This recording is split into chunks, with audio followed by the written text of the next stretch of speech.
8:06 a.m., December 7th, 1941. 1,177 men die in 9 seconds. The USS Arizona doesn't sink. It vaporizes. A single Japanese bomb penetrates 4 steel decks and detonates the forward powder magazines. The massive explosion lifts the ship's front section visibly out of the water before crashing back into Pearl Harbor. But here's what will blow your mind. This exact moment was planned by a man who attended Harvard, loved American baseball, and considered Americans his friends.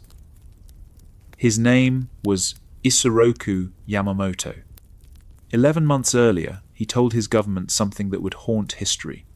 I can give you 6 months of victories. After that, we lose everything. He was right. Why do we ignore warnings? In the next 3 hours, you'll see how every single person, from radar operators to admirals to presidents, fell victim to patterns of denial that still kill people today. And it almost destroyed America. Before you judge these people for missing the signs, ask yourself this question. What obvious threat are you ignoring right now? Picture this scenario. You're at Harvard University in 1919. Your study partner is a friendly Japanese naval officer who speaks perfect English, loves poker, and wants to be friends forever. Fast forward 22 years, he's planning to kill your sons. That Japanese officer was Yamamoto. And here's the psychological twist. He understood America precisely because he had lived among Americans. He knew our habits, our weaknesses, our predictable routines. While American admirals studied Japanese culture through stereotypes and dismissed them as technologically inferior, Yamamoto studied Americans through genuine relationships. He learned that Americans were creatures of habit. Our battleships routinely moored in predictable patterns along what became known as Battleship Row. Many crew members took liberty on Sundays. We became vulnerable through routine. Yamamoto recognized how American patterns could become American weaknesses. But here's what makes this story even more unsettling. Yamamoto didn't want to fight America. He warned his government they would lose. He understood American industrial capacity better than most American politicians. When ordered to plan the attack anyway, he became the most dangerous kind of enemy, one who fights reluctantly but brilliantly. Think about the strategic calculation involved here. Yamamoto knew that Americans would be shocked by a surprise attack. He was counting on that shock to buy Japan time. What he didn't fully anticipate was how American shock would transform into systematic fury. This principle applies today when adversaries study American behavior patterns before striking. The more your enemy understands your routines, the more dangerous they become. Yamamoto proved that intimate knowledge breeds the deadliest strategies. December 7th didn't start with explosions. It started with 2 radar operators on duty in the early morning hours. Privates George Elliott and Joseph Lockhart were manning their station on the north shore of Oahu. At 7:02 a.m., they saw a massive return from a very large formation approaching Hawaii. The blip on their oscilloscope was unlike anything they'd seen before. Lockhart had never seen readings like this. He immediately called headquarters to report what appeared to be a significant air formation. Lieutenant Kermit Tyler's response was devastating in its casualness. He dismissed the contact, believing it was probably B-17 bombers expected from the mainland. A massive enemy formation became probably some B-17s. This represents a classic pattern of dismissing information that doesn't fit expectations. But the radar warning wasn't the only signal America missed. At 6:37 a.m., the destroyer USS Ward detected and sank a Japanese midget submarine attempting to enter Pearl Harbor. They literally fired the first shots of the Pacific War.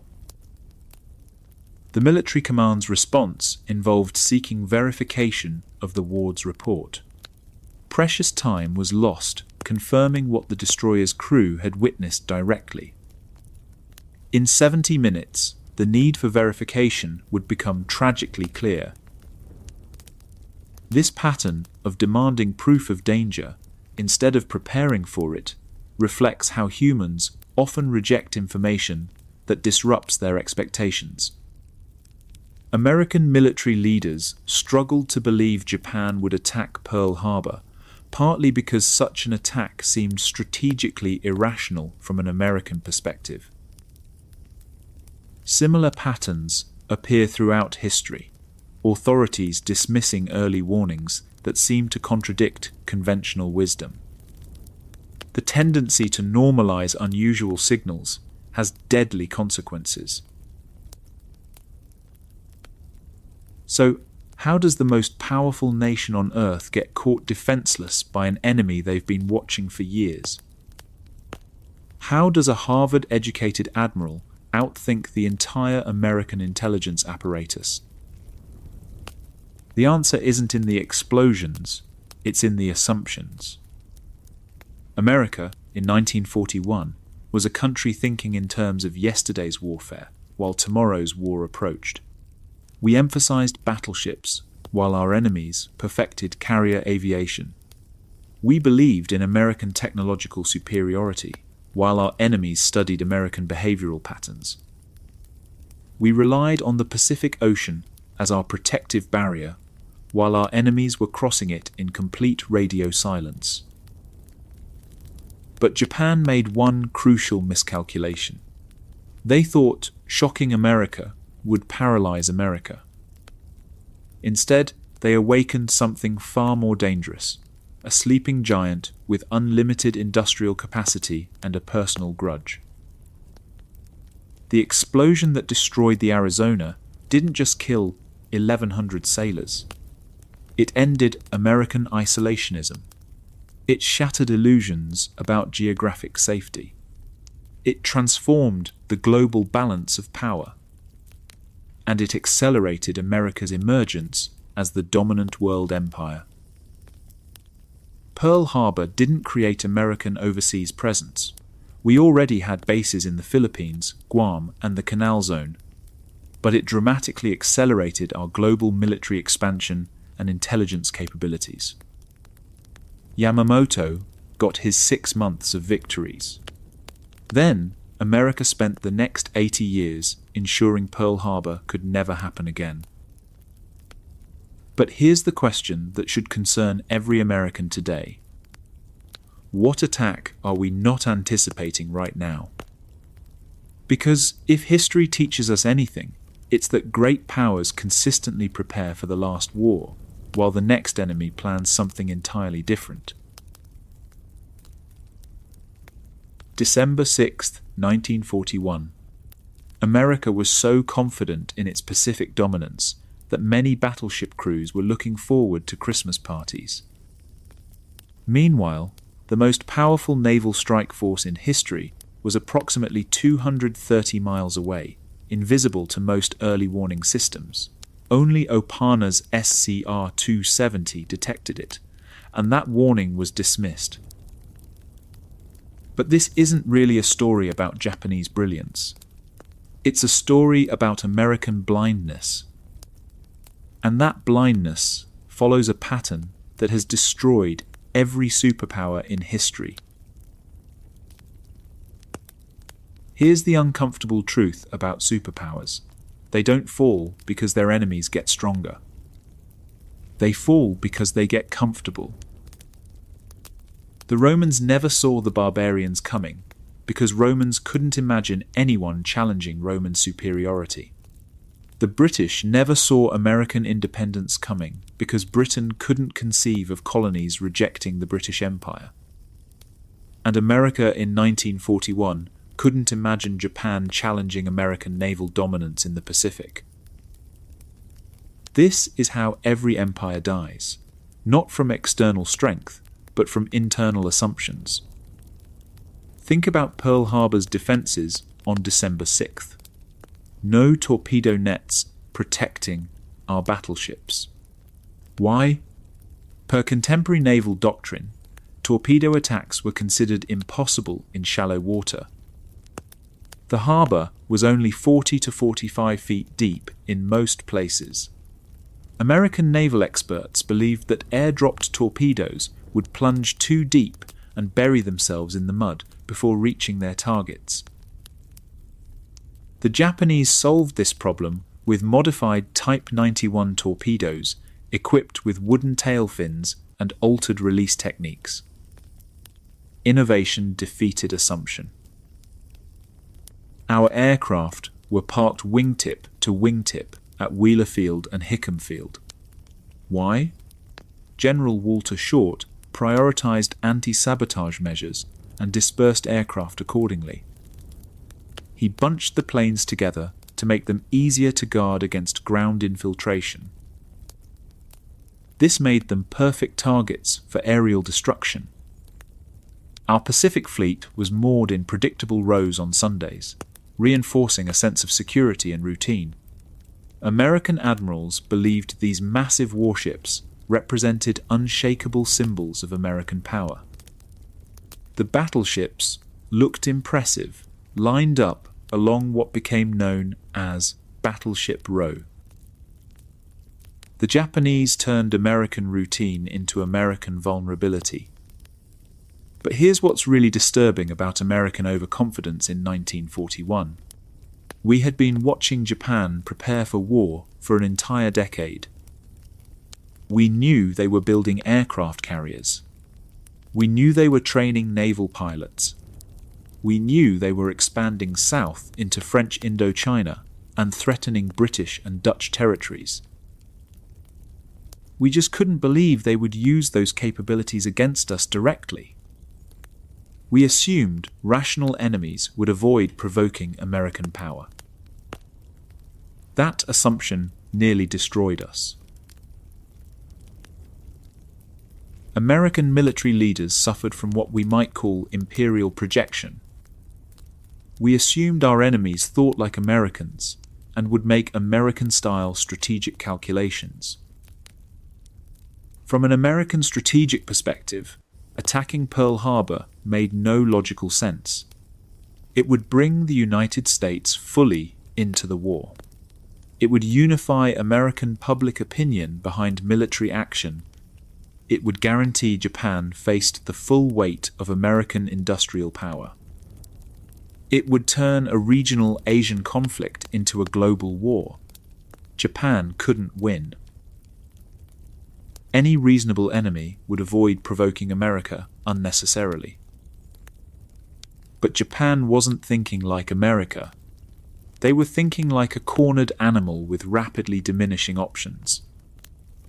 By late 1941, American economic sanctions had given Japan two stark choices: abandon their 4-year war in China or seize oil resources in the Dutch East Indies to continue fighting.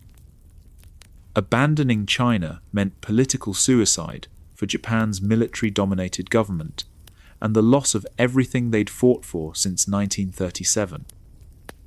Seizing Dutch oil meant inevitable war with Britain, the Netherlands, and probably America. So Japan chose the third option Americans never seriously considered: strike first with maximum shock and hope to negotiate a favorable peace before American industrial power could be fully mobilized. This is the fatal flaw in superpower strategic thinking. When you're strong, you assume everyone else will calculate rationally and avoid confrontation.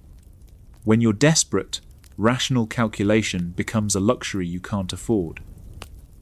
Desperation breeds revolutionary thinking that comfortable powers can't anticipate.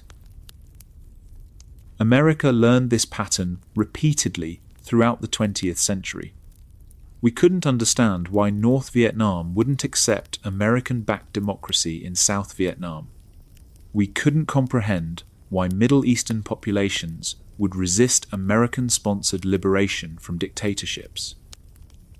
We consistently projected American logic onto non-American situations and were repeatedly surprised by irrational resistance.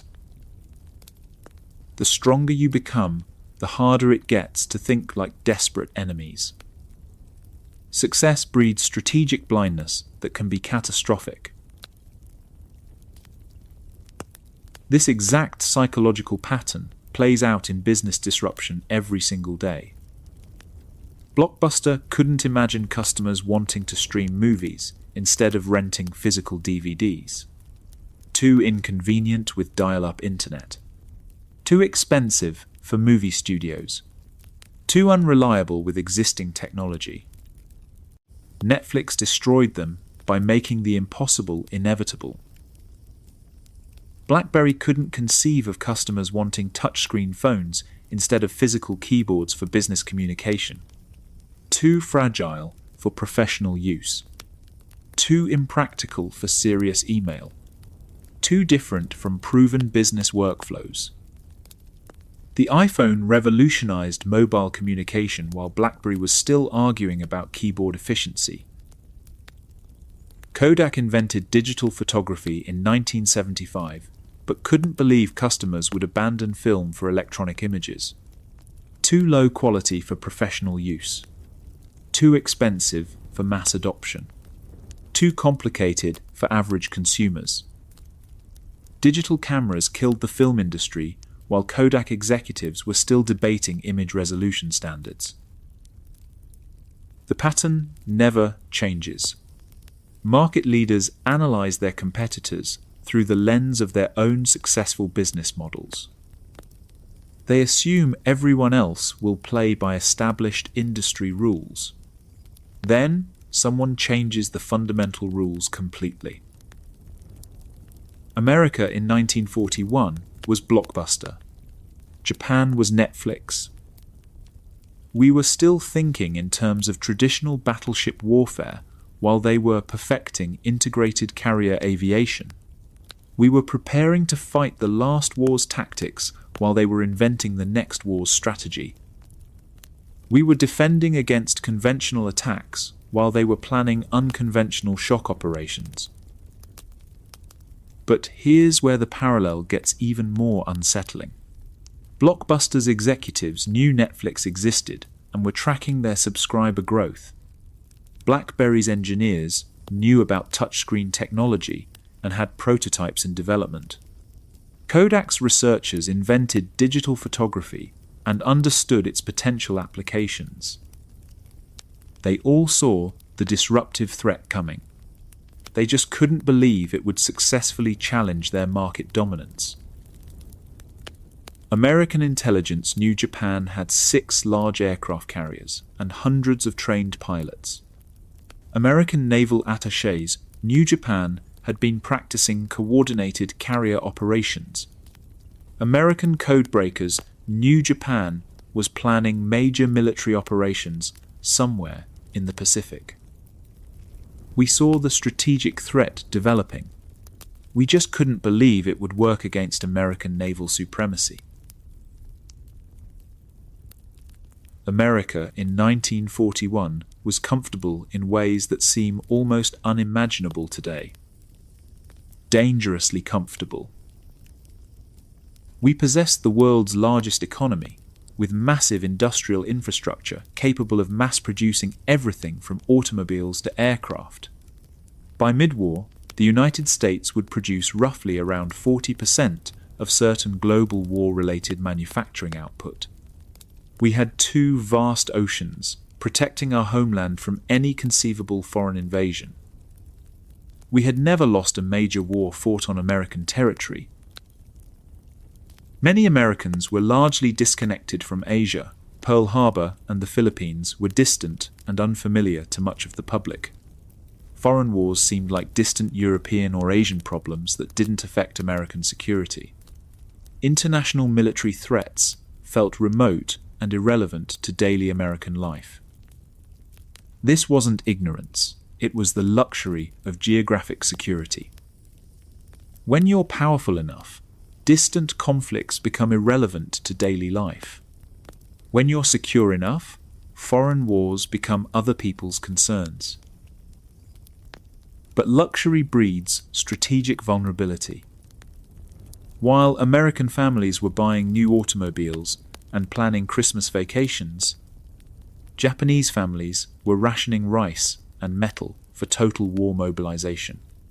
While American factories were producing consumer appliances and luxury goods, Japanese factories were converting entirely to military production. While American newspapers covered football games and Hollywood movies, Japanese media was psychologically preparing the population for death before defeat. We were living in peacetime abundance while our enemies were preparing for wartime sacrifice. That psychological asymmetry gave them advantages we never anticipated. When comfortable societies face desperate enemies, comfort becomes a strategic liability. When peaceful nations confront fully militarized societies, peace becomes an immediate weakness. When prosperous populations face populations prepared to die for their beliefs, prosperity becomes a vulnerability. Japan understood this psychological asymmetry and built their entire strategy around exploiting it. They were betting that soft Americans couldn't sustain a long, brutal war against disciplined Japanese warriors willing to die for their emperor. They were counting on American comfort to defeat American power before American industry could be fully mobilized for global conflict. They were completely wrong about American character under pressure, but they were absolutely right about American preparation and psychological readiness in December 1941. We weren't ready for the war that was coming because we couldn't imagine the war that was possible. Here's the most disturbing aspect about Pearl Harbor. American intelligence capabilities were actually quite sophisticated for 1941. We were successfully intercepting and decrypting Japanese diplomatic communications through a program called MAGIC. We knew Japan was planning to break off negotiations and initiate military operations somewhere in the Pacific Theater. We could track Japanese naval movements throughout Southeast Asia and monitor their preparations for coordinated attacks. The fundamental problem wasn't lack of information. The problem was an overwhelming abundance of information pointing toward plausible but incorrect targets. Every piece of intercepted intelligence suggested Japan would attack American, British, and Dutch territories in Southeast Asia, specifically the Philippines, Thailand, Malaya, and the Dutch East Indies. Those attacks made perfect strategic sense from any rational analysis. They would give Japan the oil and rubber resources they desperately needed. They would eliminate European and American colonial power throughout Asia. They would establish Japan as the undisputed hegemon of the entire Pacific region. What didn't make strategic sense was attacking Pearl Harbor directly. It seemed like unnecessary provocation that would guarantee American entry into the war without providing Japan any vital resources. So American intelligence focused completely on protecting MacArthur's forces in the Philippines, while treating Hawaii as a secondary concern. Washington prioritized reinforcements for the Philippines and Southeast Asia, which contributed to gaps in Hawaii's readiness. We positioned our best submarines and long-range aircraft to defend Southeast Asian approaches, while maintaining only partial patrol coverage around Hawaii that missed the Japanese approach sector. This represents a classic intelligence failure pattern. You collect so much information that you begin filtering it through your own strategic assumptions. You focus on threats that make sense and ignore possibilities that seem irrational. You see what confirms your existing analysis and miss what contradicts your fundamental premises. The Japanese understood this analytical weakness and exploited it brilliantly. Their strict radio silence and obvious movements elsewhere amplified our existing assumptions. They used American analytical sophistication against American strategic imagination. But here's the crucial limitation. While magic intercepts revealed Japan's diplomatic intentions and general military preparations, they did not reveal Pearl Harbor as the specific target. Japanese operational naval codes remained largely unbroken, protecting their tactical plans. American intelligence knew war was coming, but couldn't pinpoint where it would begin. Modern intelligence agencies study Pearl Harbor as the definitive example of analytical failure, not because we lacked information, but because we had too much information pointing in plausible directions and too little imagination for implausible possibilities. Intelligence success requires balancing analytical rigor with strategic creativity. The more sophisticated your analysis becomes, the harder it gets to imagine your enemies might be completely irrational. Here's the argument that makes many Americans deeply uncomfortable. Maybe America needed Pearl Harbor to happen exactly as it did. By December 1941, Nazi Germany controlled most of continental Europe from Norway to Greece. German armies were advancing toward Moscow and Leningrad, threatening to knock the Soviet Union out of the war entirely. Britain was barely surviving massive bombing campaigns and submarine warfare that threatened to starve the island into surrender. The entire democratic world was losing World War II, while America remained officially neutral. President Roosevelt understood that America needed to enter the European war to prevent Nazi victory. But American public opinion remained firmly opposed to European military involvement after the disasters of World War I. Congress would not declare war on Germany without direct provocation. The military was not psychologically or materially prepared for simultaneous global conflict on multiple fronts. Without Pearl Harbor forcing American entry, democracy might have died in Europe and Asia, while America remained safely isolated.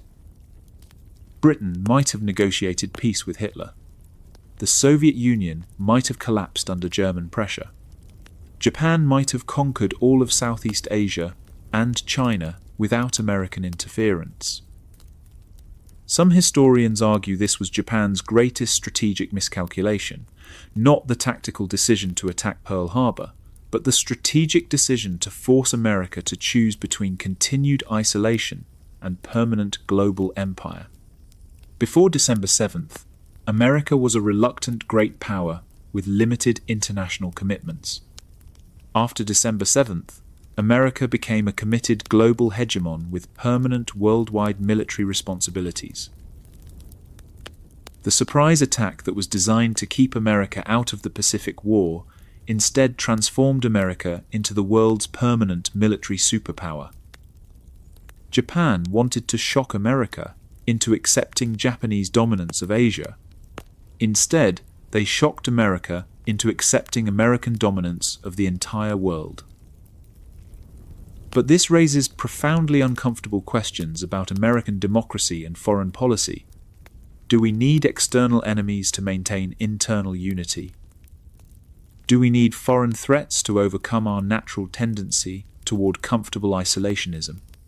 Do we need periodic crises to justify the massive military expenditures that maintain global hegemony? Pearl Harbor ended the luxury of American neutrality permanently.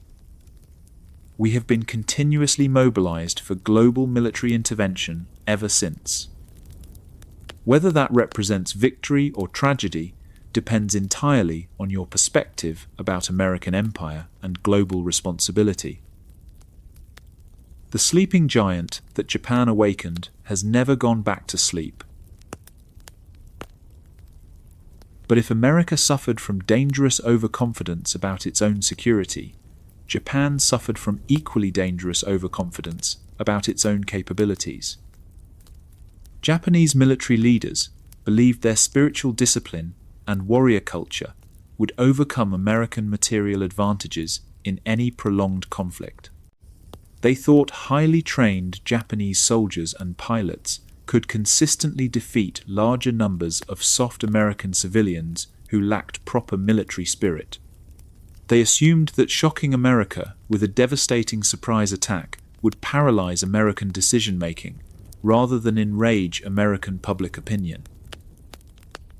Every single assumption proved catastrophically wrong. Japan's strategic delusion was the perfect mirror image of America's tactical delusion. We underestimated our enemy's desperation and willingness to take enormous risks. They underestimated our capacity for systematic industrial violence once our comfortable assumptions were shattered. Both countries were about to receive brutal education about the dangers of strategic overconfidence. The crucial difference was that America's enormous industrial base could survive its initial mistakes and learn from catastrophic failure. Japan's limited resources could not. But in December 1941, those harsh lessons lay in an unknowable future.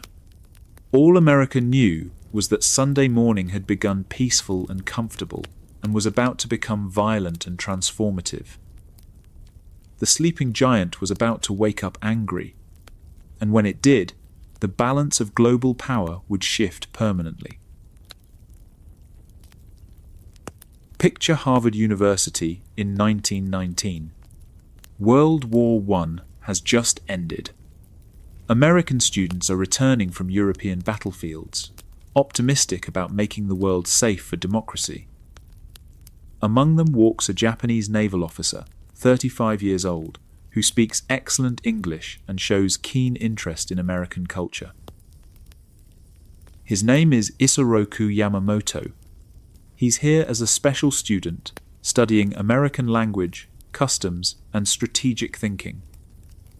He immerses himself in American life, attending baseball games, studying language and industry, and absorbs what he can about American society. 22 years later, this same man would conceive and oversee the planning of the Pearl Harbor strike. But here's what makes Yamamoto's story so psychologically complex. He became America's most dangerous enemy precisely because he understood America so well. He didn't attack us despite his exposure to American culture. He attacked us because he understood American patterns and vulnerabilities. And that should concern anyone who thinks about modern warfare and intelligence. Yamamoto's relationship with America began with his Harvard assignment in 1919, when the Japanese Navy sent him for 2 years of intensive study. This posting doubled as intensive study of American institutions, experience with clear strategic value. He threw himself into American academic life with apparent enthusiasm. He studied English literature and American history, learned American slang and social customs, attended baseball games, and observed American fascination with statistics and individual performance within team frameworks. Most importantly, he learned to analyze how Americans approached strategic problems. American military leaders studied Japan through racial stereotypes and cultural assumptions, seeing Japanese soldiers as small, nearsighted, inferior pilots who could never match American technological superiority. They assumed Japanese strategy would follow predictable patterns based on Western interpretations of Asian military thinking. Yamamoto studied Americans through direct observation and systematic analysis. He saw American soldiers as individually creative, but dependent on superior equipment and logistics. He understood that American strategy emphasized overwhelming material advantage rather than spiritual discipline. More crucially, he observed that Americans found comfort in routine and predictability, even while emphasizing flexibility in doctrine. After Harvard, the Japanese Navy sent him to Washington, D.C. as naval attaché from 1925 to 1927. This gave him 2 more years studying American military and political culture, observing naval exercises, analyzing industrial capacity, and watching congressional debates about military spending. By 1927, Yamamoto had gained deep insights into American naval practice and industrial capacity that many Japanese contemporaries lacked. And that knowledge would shape his strategic thinking for the next 15 years. Here's the psychological complexity that makes Yamamoto's story fascinating. He never wanted to fight America. Throughout the 1930s, as Japan expanded into China and tensions escalated with the United States, Yamamoto consistently argued against war with America. He warned Japanese political leaders that fighting America would be national suicide. He understood American industrial capacity in ways his colleagues could not fully grasp. He warned repeatedly that Japan could win decisive victories early, commonly summarized as 6 months to a year of success, but could not sustain a long industrial war with the United States. This wasn't false modesty or strategic deception. This was genuine strategic analysis based on direct observation of American capabilities. Yamamoto had toured American factories during the Great Depression. He knew what American industry could produce when fully mobilized. He understood that America's greatest military weapon wasn't any specific technology. It was the ability to mass-produce advanced technology faster than enemies could destroy it. Japanese military leaders dismissed his warnings. They believed spiritual discipline and warrior culture would overcome American material advantages. They assumed soft Americans would collapse under pressure from disciplined Japanese attacks. Yamamoto knew better. He had observed American character during economic crisis and noted their systematic response to adversity. Americans might be unprepared for war, but once committed, they would fight with methodical determination until victory was achieved. But when his government decided on war anyway, Yamamoto faced a terrible choice: refuse orders and end his career, or plan the best possible war strategy for an impossible situation. He chose to serve his country by planning its most audacious military gamble. The man who understood America's industrial capacity better than most Japanese leaders became the architect of Japan's desperate attempt to neutralize American power before it could be fully mobilized. Yamamoto's American education gave him insights that proved both valuable and dangerous. He recognized something American admirals had never fully examined about themselves: the gap between American doctrine and American routine. American military doctrine emphasized flexibility and individual initiative. Officers were trained to adapt tactics to changing circumstances. Strategy was supposedly based on creative responses to unexpected challenges. But American implementation followed comfortable patterns. Yamamoto had observed this contradiction during his Washington assignment. American military leaders talked about adaptability while maintaining predictable schedules.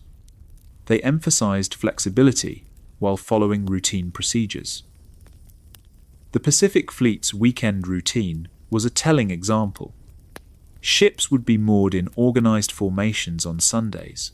Most crews would take shore leave, and harbor defenses would operate on reduced alert during supposedly peaceful periods. American admirals considered this smart resource management. Yamamoto saw it as pattern vulnerability. Americans became predictably relaxed when they felt secure. His American education had also taught him that Americans believed in their own technological superiority with deep conviction. They assumed their equipment was better, their methods more advanced, and their strategic thinking more sophisticated than any conceivable enemy. This confidence could become strategic blindness. Americans struggled to imagine enemies successfully challenging American naval supremacy because Americans couldn't conceive of anyone being more innovative than Americans in military technology. Yamamoto designed his attack to exploit this assumption. He planned operations so technically challenging that American experts would consider them impossible: torpedo attacks in shallow water, coordinated carrier operations across thousands of miles, complete radio silence maintained by an entire fleet for 2 weeks. American naval doctrine declared each element impractical or impossible. Yamamoto made them inevitable through superior preparation and understanding of enemy psychology. Yamamoto's strategic thinking was shaped by his American experience in ways that pure Japanese military culture could never have provided. He understood American economic capacity not as abstract statistics, but as observable industrial processes he had witnessed personally. During his time in America, he had toured automobile factories, steel mills, and aircraft manufacturing plants. He had seen American mass production techniques that Japanese industry was only beginning to adopt. He understood that American industrial capacity was not just larger than Japan's, it was qualitatively different in organization and potential output. American factories could retool for military production with speeds Japanese planners couldn't fully comprehend. American logistics networks could support global military operations on scales Japanese resources could never match. This knowledge led to his famous strategic warning about time limitations.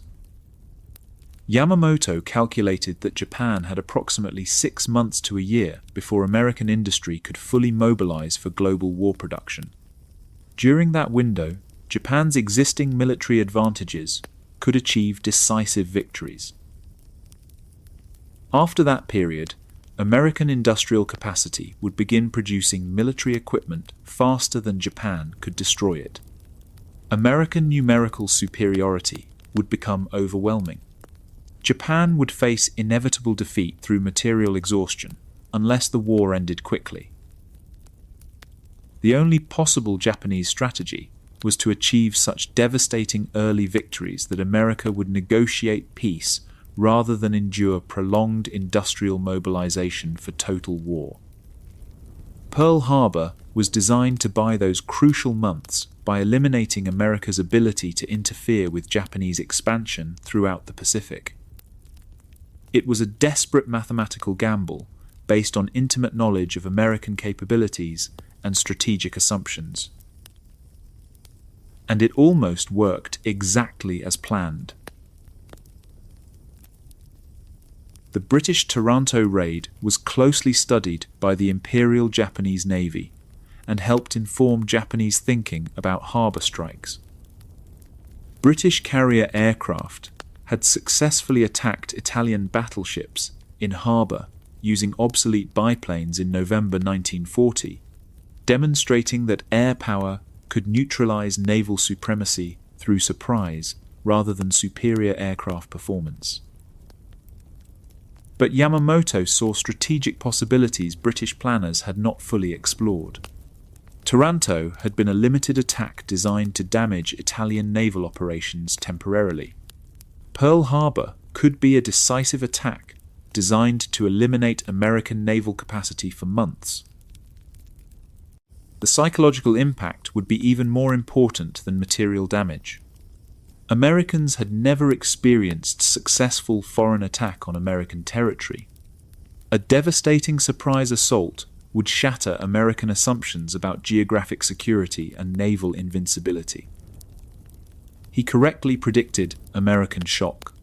He miscalculated American response patterns. Americans responded to Pearl Harbor with systematic fury that combined immediate industrial mobilization with strategic patience for long-term victory. Yamamoto had studied American behavior extensively during peacetime, but he had never observed Americans during existential conflict that threatened their fundamental assumptions about security. That gap in his analytical foundation would prove fatal to Japanese strategy. From a tactical perspective, Yamamoto's Pearl Harbor plan was nearly flawless. He had identified American vulnerabilities with surgical precision and designed countermeasures for every conceivable defense. Shallow water torpedo problem, solved with modified ordnance and delivery techniques. Long-range navigation challenge, solved with extensive training and precise weather analysis. Early detection risk, solved with radio silence and northern approach route. The plan demonstrated Japanese tactical superiority in multiple technical dimensions. But the plan contained one fatal strategic miscalculation that Yamamoto's American education should have taught him to avoid. It solved the wrong fundamental problem. Yamamoto designed Pearl Harbor to neutralize American naval power in the Pacific temporarily. But America's greatest strategic weapon was never its existing Pacific fleet. America's greatest weapon was its industrial capacity to build new fleets faster than enemies could sink them. Pearl Harbor destroyed battleships and damaged naval facilities. It didn't destroy shipyards or industrial infrastructure. It eliminated existing naval power temporarily, but didn't eliminate the ability to create vastly superior naval power. More crucially, Pearl Harbor solved Japan's tactical problem while guaranteeing Japan's strategic nightmare. It removed immediate American naval interference with Japanese expansion, but guaranteed complete American industrial mobilization for unlimited war. Yamamoto had studied American factories and understood American production capabilities better than most Japanese leaders. He knew that fully mobilized American industry could outproduce Japanese industry by margins that made prolonged war mathematically impossible for Japan. But he gambled that shocking America would prevent full American mobilization by leading to negotiated settlement. He believed devastating surprise attack would create political pressure for compromise rather than total war. His American education had taught him about American industrial capacity and peacetime political behavior. It hadn't taught him about American moral capacity for sustained righteous anger when fundamental assumptions about security were shattered. That psychological miscalculation transformed brilliant tactical success into inevitable strategic catastrophe. Yamamoto's story reveals something important about modern intelligence analysis. Intimate knowledge of your enemy can become a strategic liability if you mistake tactical understanding for complete strategic wisdom.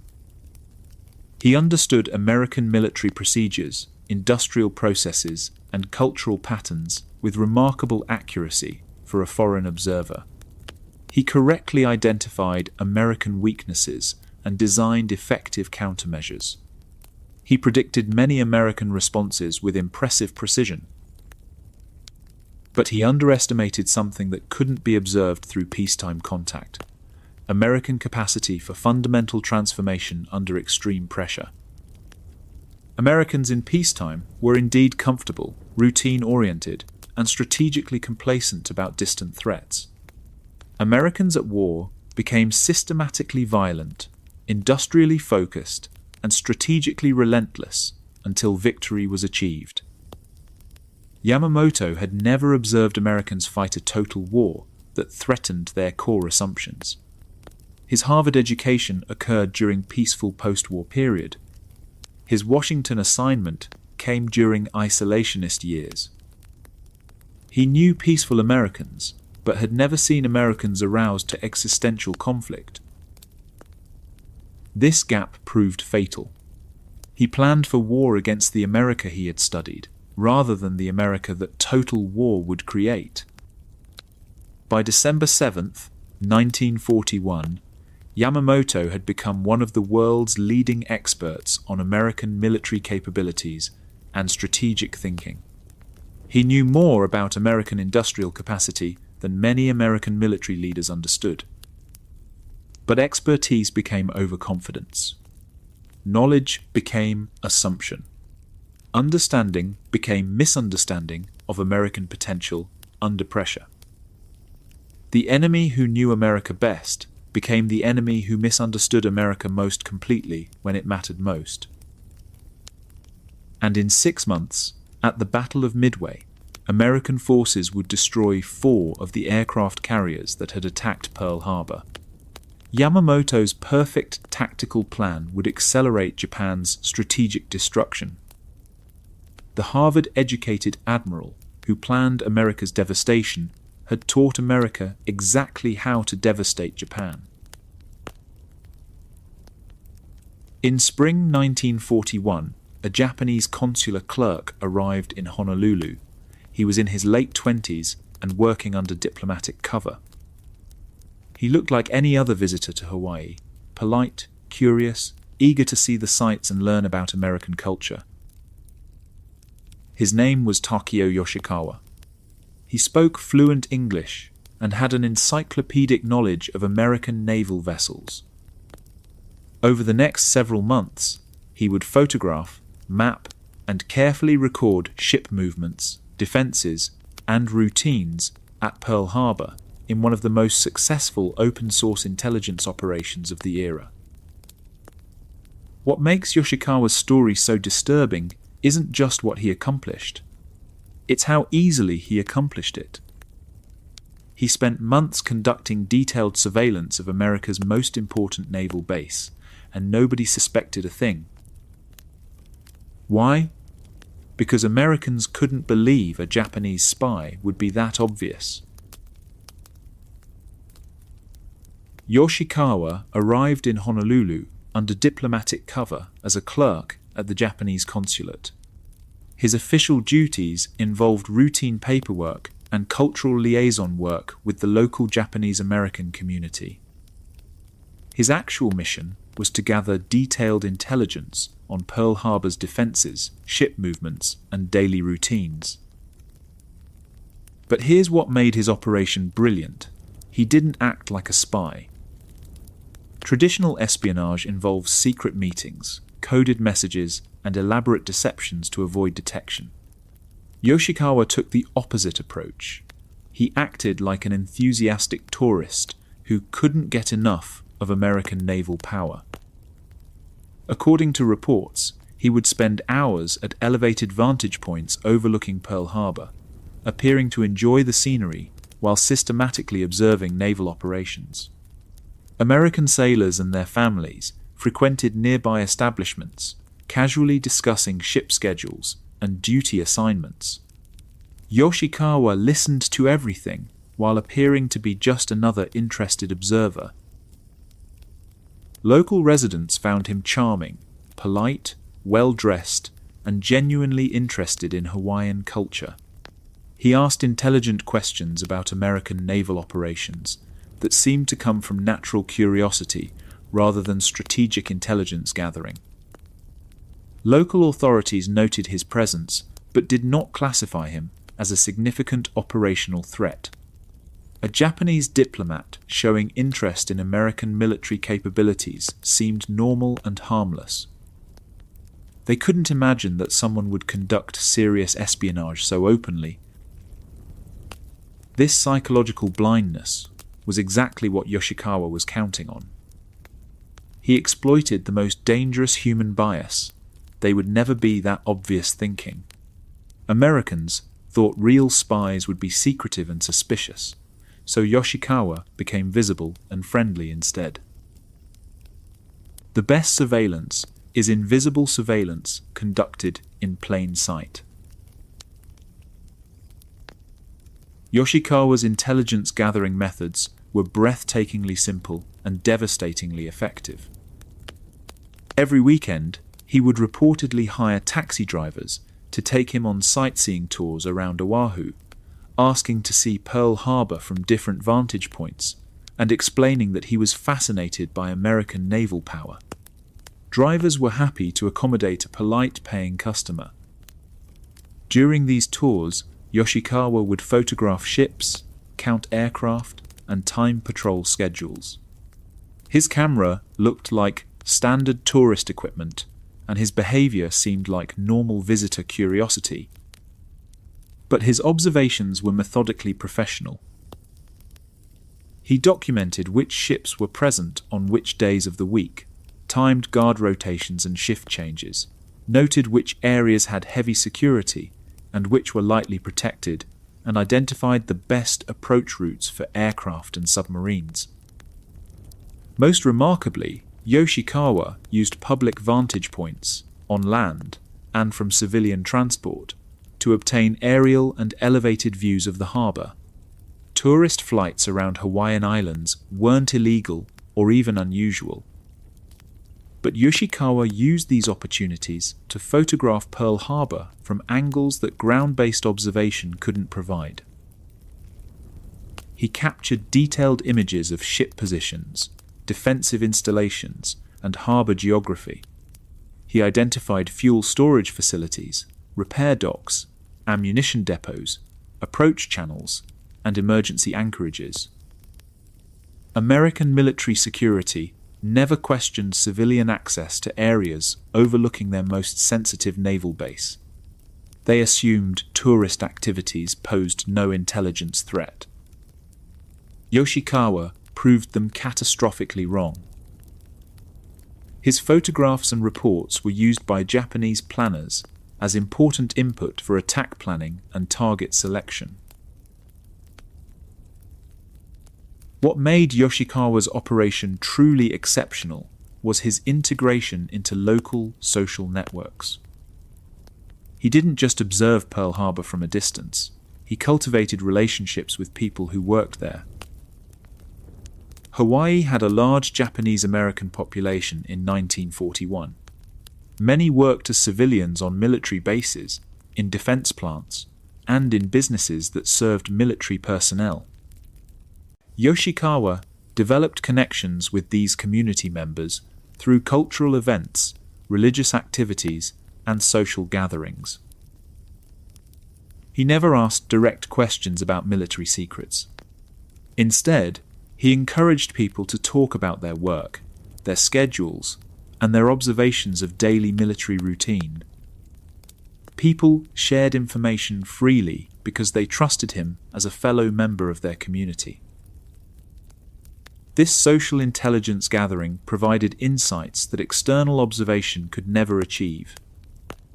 He learned about internal security procedures, personnel changes, upcoming exercises, officer authorities, and communication patterns. Most disturbing of all, Yoshikawa developed what appeared to be genuine personal relationships with some of his intelligence sources. He participated in community activities and cultural celebrations, relationships that seemed to extend beyond purely professional intelligence gathering. Then, he used those connections to help plan attacks that would kill his neighbors and acquaintances. This represents a form of psychological compartmentalization that most people find difficult to comprehend.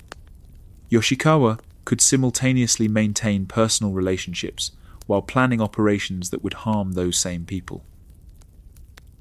Modern intelligence agencies study this phenomenon as an example of how professional operatives can maintain emotional detachment from the consequences of their actions.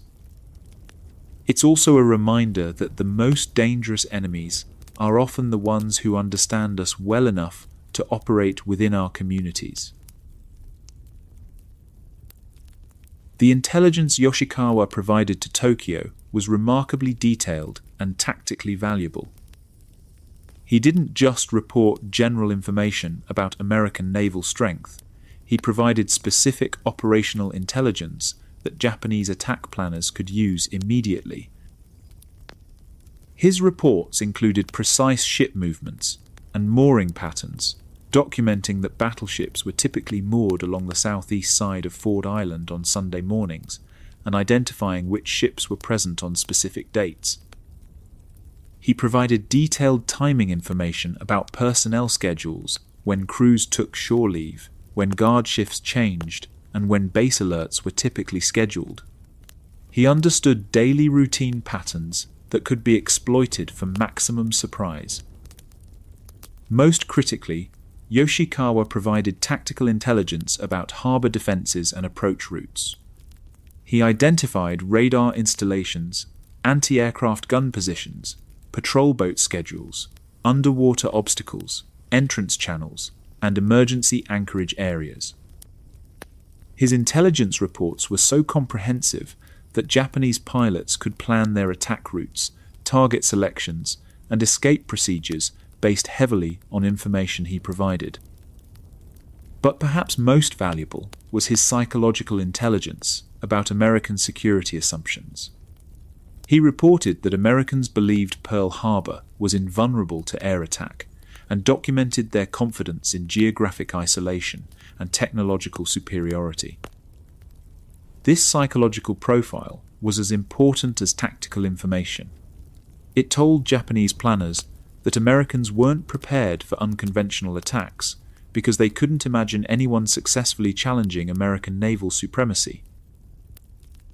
Yoshikawa's intelligence operation was so successful that Japanese attack commanders knew more about Pearl Harbor's daily routine than many American officers stationed there. Yoshikawa's techniques seem almost primitive compared to modern surveillance technology, but his fundamental approach, hiding espionage within normal activity, remains the gold standard for intelligence operations. Today's equivalent might be social media monitoring that masquerades as marketing research, corporate intelligence gathering that pretends to be competitive analysis, or academic exchanges that serve as technology transfer operations. The principle never changes. The best espionage doesn't look like espionage. Modern intelligence agencies use Yoshikawa's Pearl Harbor operation as a case study in open-source intelligence gathering. His methods demonstrate how enormous amounts of sensitive information can be collected through seemingly innocent activities. Consider how much intelligence a foreign operative could gather today just through publicly available information. Satellite imagery, social media posts, corporate websites, government publications, and news reports. Add personal networking and legitimate business relationships, and the intelligence potential becomes overwhelming. Yoshikawa proved that you don't need to steal classified documents if you can observe classified activities. Don't need to hack computer systems if you can befriend people who use those systems. And don't need elaborate technological capabilities if you have patience, observational skills, and social intelligence. The most sophisticated security systems in the world remain vulnerable to human psychology and social engineering. This is why foreign governments can monitor American behavior through social platforms, why your smart devices collect conversation data and report back to corporate databases, and why seemingly innocent business relationships can become intelligence pipelines. The surveillance is invisible because we've been conditioned to accept it as normal technological convenience or cultural exchange. On the morning of December 7th, 1941, Takeo Yoshikawa was probably in his Honolulu apartment when the first Japanese bombs began falling on Pearl Harbor. His neighbors, people who had trusted him, befriended him, and shared their lives with him, were about to die from intelligence he had provided. The attack routes he had mapped would guide Japanese aircraft to their targets, and the timing information he had gathered would maximize American casualties. American security officials who had dismissed him as a harmless diplomat would spend the rest of their careers wondering how they had missed such an extensive intelligence operation. But Yoshikawa's success wasn't due to American incompetence. it was due to American psychology. Americans in 1941 lived in a society where foreign visitors were generally welcome, where curiosity about military affairs seemed natural, and where social trust was the default assumption. These cultural strengths became strategic vulnerabilities when exploited by professional intelligence operatives. The same openness that made America attractive to immigrants and visitors also made America vulnerable to enemies who understood how to weaponize that openness. Yoshikawa demonstrated that the most effective spies aren't the ones who hide in shadows, they're the ones who hide in plain sight, using our own cultural assumptions against us. Months of smiling, observing, and building relationships had given Japan everything it needed to devastate the American Pacific Fleet. The invisible spy had mapped America's doom with a tourist's camera and careful conversation, and nobody saw it coming. In late November 1941, Ambassador Kichisaburo Nomura presented what Tokyo described as a final proposal, one exchange in a series of drafts and meetings between late November 20th and 26th that coincided with fleet movements. He smiles, bows politely, and presents the document to Secretary of State Cordell Hull with apparent sincerity. Meanwhile, the Japanese strike force was already at sea, steaming toward its rendezvous and maintaining strict radio silence. Historians debate the extent to which late November diplomacy was deliberate deception versus genuine bargaining. The chronology, however, is clear. Negotiations and military preparations overlapped. Japan wasn't simply trying to prevent war, they were trying to control when and how it would begin. And they were using America's faith in diplomatic solutions to make any surprise attack more devastating. By November 1941, Japan had been planning the Pearl Harbor attack for months. Pilots were training, ships were being positioned, and intelligence was being gathered. But they were also conducting intensive diplomatic negotiations with the United States, discussing compromises and seeking what appeared to be peaceful solutions to their conflicts. How is this possible? How do you plan military operations while shaking hands and talking about peace? The answer reveals something important about how nations behave when they've already decided that diplomatic solutions alone won't achieve their objectives. Continued negotiations can become a weapon for maximizing surprise and managing international perceptions. Japan's diplomatic strategy served multiple purposes simultaneously. They made proposals that addressed some American concerns, but preserved core Japanese interests in ways that would be difficult for American policymakers to accept. When America rejected these proposals, Japan could argue they had exhausted diplomatic alternatives before turning to military ones. More importantly, the ongoing negotiations kept American attention focused on talking rather than final military preparations. While American officials debated the merits of various Japanese proposals, Japanese military forces were moving into position for coordinated operations. The longer the negotiations continued, the more Americans hoped war might still be avoided. The more Americans hoped war might be avoided, the less urgently they prepared for war that Japanese leaders increasingly saw as inevitable. Japan used American diplomatic optimism and procedural traditions to gain tactical advantages for military operations.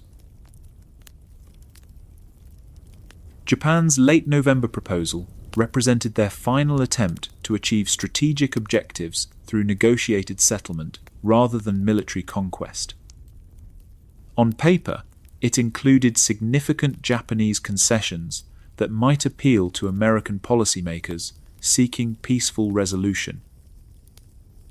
Japan offered to withdraw military forces from southern Indochina and halt further southward expansion into Southeast Asia. They promised to reduce their military presence in northern Indochina and limit their activities in that region to economic development. They even suggested they might consider partial withdrawal from some occupied territories in China under certain conditions. In exchange, they requested American concessions that seemed relatively modest: restore normal commercial relations, provide petroleum products, and reduce military support for Chinese resistance forces. To observers unfamiliar with the broader strategic context, this might have looked like Japan offering substantial concessions in exchange for limited American compromises. Why wouldn't America accept such an apparently reasonable arrangement? But many elements of Tokyo's proposals and long-range aircraft were structured in ways that would be difficult for US policymakers to accept while preserving American strategic interests and moral commitments. Japan offered to withdraw from southern Indochina, but wanted to maintain military forces in northern Indochina indefinitely. They promised to halt further expansion, but expected American recognition of all their existing conquests since 1937. They suggested considering withdrawal from China, but only after China accepted Japanese terms for permanent control of key strategic territories and resources. Most significantly, they demanded that America end military aid to Chinese resistance, while Japan continued fighting to complete their conquest of China. This would virtually guarantee Japanese victory in their 4-year war, while making America complicit in Chinese defeat. No American government could accept these terms without abandoning fundamental strategic interests and moral principles regarding international aggression. Japanese leaders understood this reality. Many elements of their proposals appeared crafted to be unacceptable to American interests, while providing Japan with justification for claiming American diplomatic intransigence. The proposal served Japanese interests, whether America accepted it or rejected it. What makes Japan's diplomatic strategy psychologically complex is that some Japanese diplomats may have genuinely believed their proposals represented reasonable compromises that America should accept. They had convinced themselves that America should recognize Japanese achievements in Asia because the alternative was a war that would harm everyone involved. This represents a common pattern in international relations. Nations that have achieved their objectives through force often convince themselves that other nations should accept these achievements as established facts rather than continuing to resist them. Japanese leaders told themselves they were being generous by offering any concessions at all. They had conquered most of what they wanted through military campaigns. Why shouldn't America accept Japanese success as a fait accompli and work within the new strategic reality? From the Japanese perspective, American resistance to Japanese expansion was the primary source of conflict in the Pacific.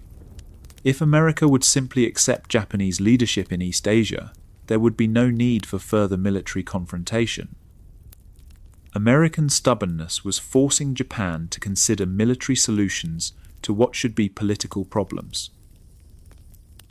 This psychological framework allowed Japanese diplomats to negotiate with apparent sincerity while their military completed preparations for surprise attacks.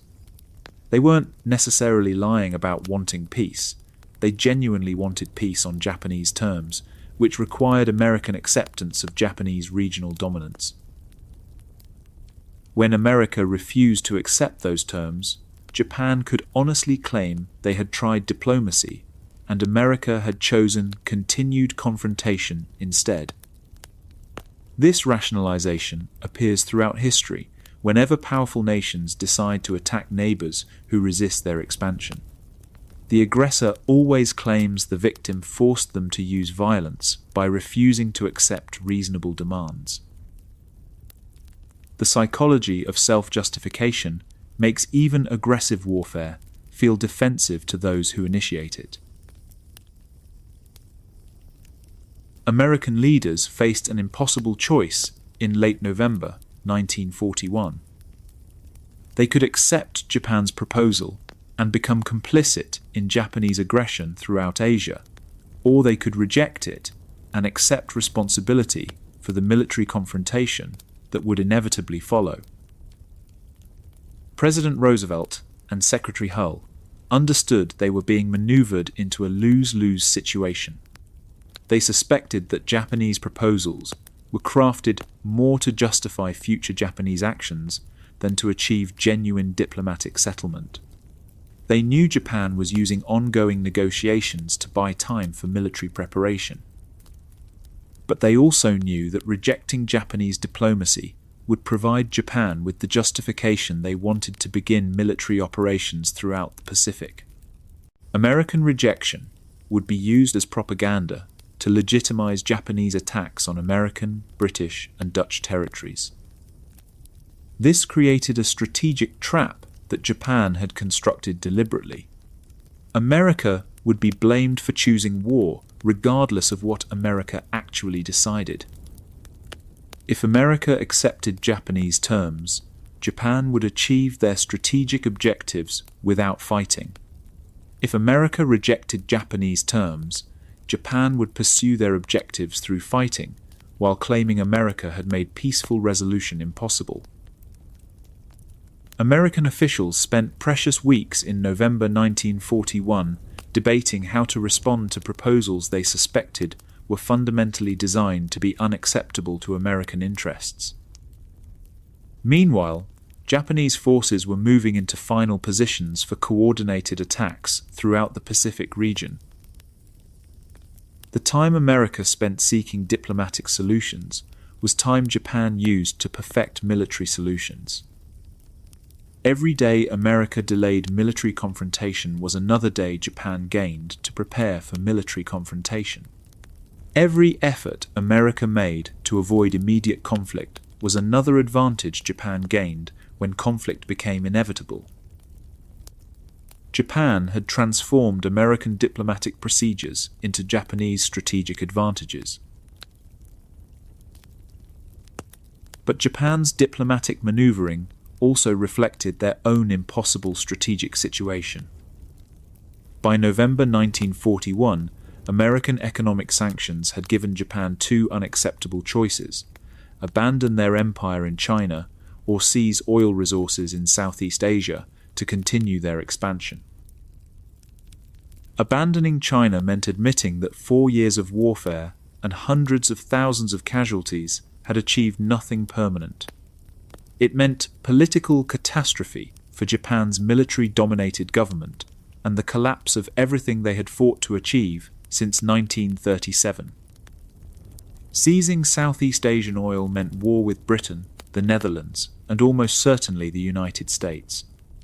It meant fighting enemies with superior industrial capacity and global reach, while Japan's own resources were already strained from the prolonged China conflict. Neither option offered Japan a satisfactory long-term outcome, so they chose a third option: strike first with maximum shock and hope to force their enemies to negotiate a favourable settlement before superior Allied industrial capacity could be fully mobilized against Japan. Pearl Harbor was never intended to lead to Japanese conquest of the United States. It was intended to shock America into accepting Japanese conquest of Asia.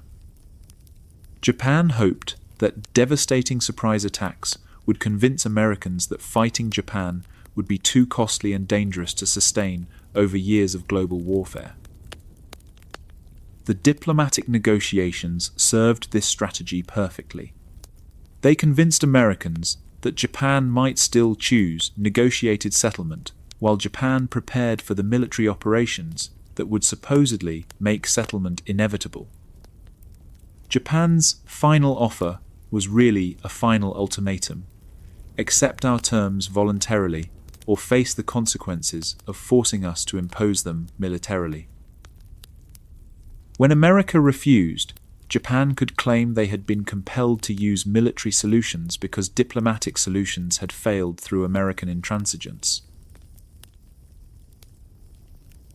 The chronology of Japanese diplomacy and military preparation reveals the extent of their coordinated strategy. Late November 20th through 26th, Japan presents final proposals for negotiated settlement in Washington while completing fleet preparations. About November 26th, the Kido Butai sortied from northern home waters bound for Hawaii. Late November 26th through 27th, America rejects Japanese proposal and presents counter-demands for complete Japanese withdrawal from conquered territories. December 2nd, Tokyo sent the coded order Niitakayama Nobo, climb Mount Niitaka, the go signal that confirmed the operation's schedule. December 7th, Pearl Harbor attack begins at 7:48 a.m. local time. December 7th, Tokyo's long diplomatic message was not presented to Washington before the assault due to transcription and timing delays. Parts of it reached US officials only after the attacks began, a fact that intensified international condemnation. This sequence demonstrates that Japan was completing military preparations while conducting diplomatic negotiations, positioning forces while discussing peaceful terms, and launching attacks while maintaining the pretense of seeking negotiated solutions. Most revealing is the timing of Japan's formal diplomatic notification. The delayed notification meant Americans experienced hours of devastating attack before understanding the full scope of Japanese intentions. American leaders wasted precious time wondering whether the attacks represented authorized government policy or some kind of unauthorized military action. The late delivery added deliberate insult to massive injury. It demonstrated that Japan had never intended to follow standard diplomatic procedures regarding the initiation of hostilities, whether through deliberate deception or calculated indifference to diplomatic norms. President Roosevelt was justified in calling December 7th a date which will live in infamy. The infamy wasn't just the surprise attack itself, it was the months of diplomatic discussions that had made such complete surprise possible. Japan's strategy of using diplomatic negotiations to facilitate military operations has become a recurring pattern in international relations throughout the modern era. Similar approaches can be observed in other historical cases, where nations conduct negotiations while preparing military actions, using diplomatic engagement to buy time for strategic positioning, and claiming diplomatic failure justifies military solutions. The fundamental approach never changes. Create diplomatic frameworks that serve strategic objectives.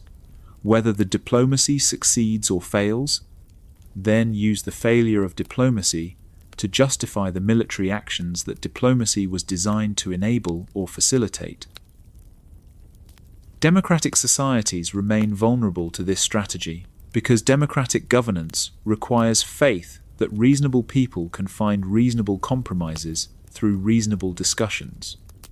When adversaries exploit that faith, democratic responses often become inadequate until it's too late for effective diplomatic solutions and too early for effective military responses.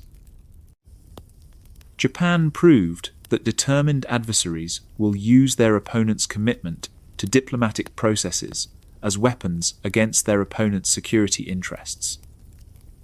They transformed American faith in negotiated solutions into a tool for preventing American preparation for military solutions. They used American hope for peaceful resolution to make American readiness for violent resolution nearly impossible. And when the bombs started falling on Pearl Harbor, they claimed America had forced them to attack by refusing to accept reasonable Japanese demands for regional hegemony. Whether through deliberate deception or calculated diplomatic strategy, Japan's approach had achieved its primary objective. America entered the war shocked, unprepared, and strategically surprised. The months of diplomatic theatre had successfully disguised the final preparations for military catastrophe. December 7th was the day America learned that some enemies will negotiate while they prepare to attack, smile while they plan destruction, and blame their victims for forcing them to use violence. It was a lesson that would reshape American approaches to international diplomacy for generations. And hopefully, a lesson that will never need to be learned again. November 26, 1941. In the cold grey waters of Tankan Bay in the remote Kuril Islands, the most powerful naval strike force in history slips its moorings and heads into the North Pacific. 6 aircraft carriers, over 400 warplanes, dozens of escorts and support vessels carrying roughly tens of thousands of personnel. Their destination, Pearl Harbor, several thousand miles across the North Pacific, roughly 3,000 to 3,500 miles, depending on measured course. Their mission, achieve complete tactical surprise against the most powerful navy on Earth. Their challenge, cross half the Pacific Ocean without being detected by a single American patrol plane, submarine, or merchant vessel. If they were spotted, surprise would be at grave risk. Detection could have forced an abort or catastrophic losses, and the operation's strategic rationale would have evaporated. This is the story of the most dangerous gamble in military history, and how Japan almost lost everything by betting it all on 12 days of perfect invisibility. Admiral Chuichi Nagumo commanded a force that defied conventional naval wisdom. By every measure of traditional naval strategy, concentrating 6 fleet carriers in a single task force was extraordinarily dangerous. Carriers were supposed to operate independently or in pairs, not bunched together like a single massive target. Concentrating so much carrier power in one strike was extraordinarily risky and broke with more cautious dispersal doctrines. But Yamamoto had calculated that only overwhelming force could guarantee success at Pearl Harbor. Anything less than total carrier aviation superiority would give American defenders time to organize effective resistance. Half measures would produce half results, and half results meant strategic failure.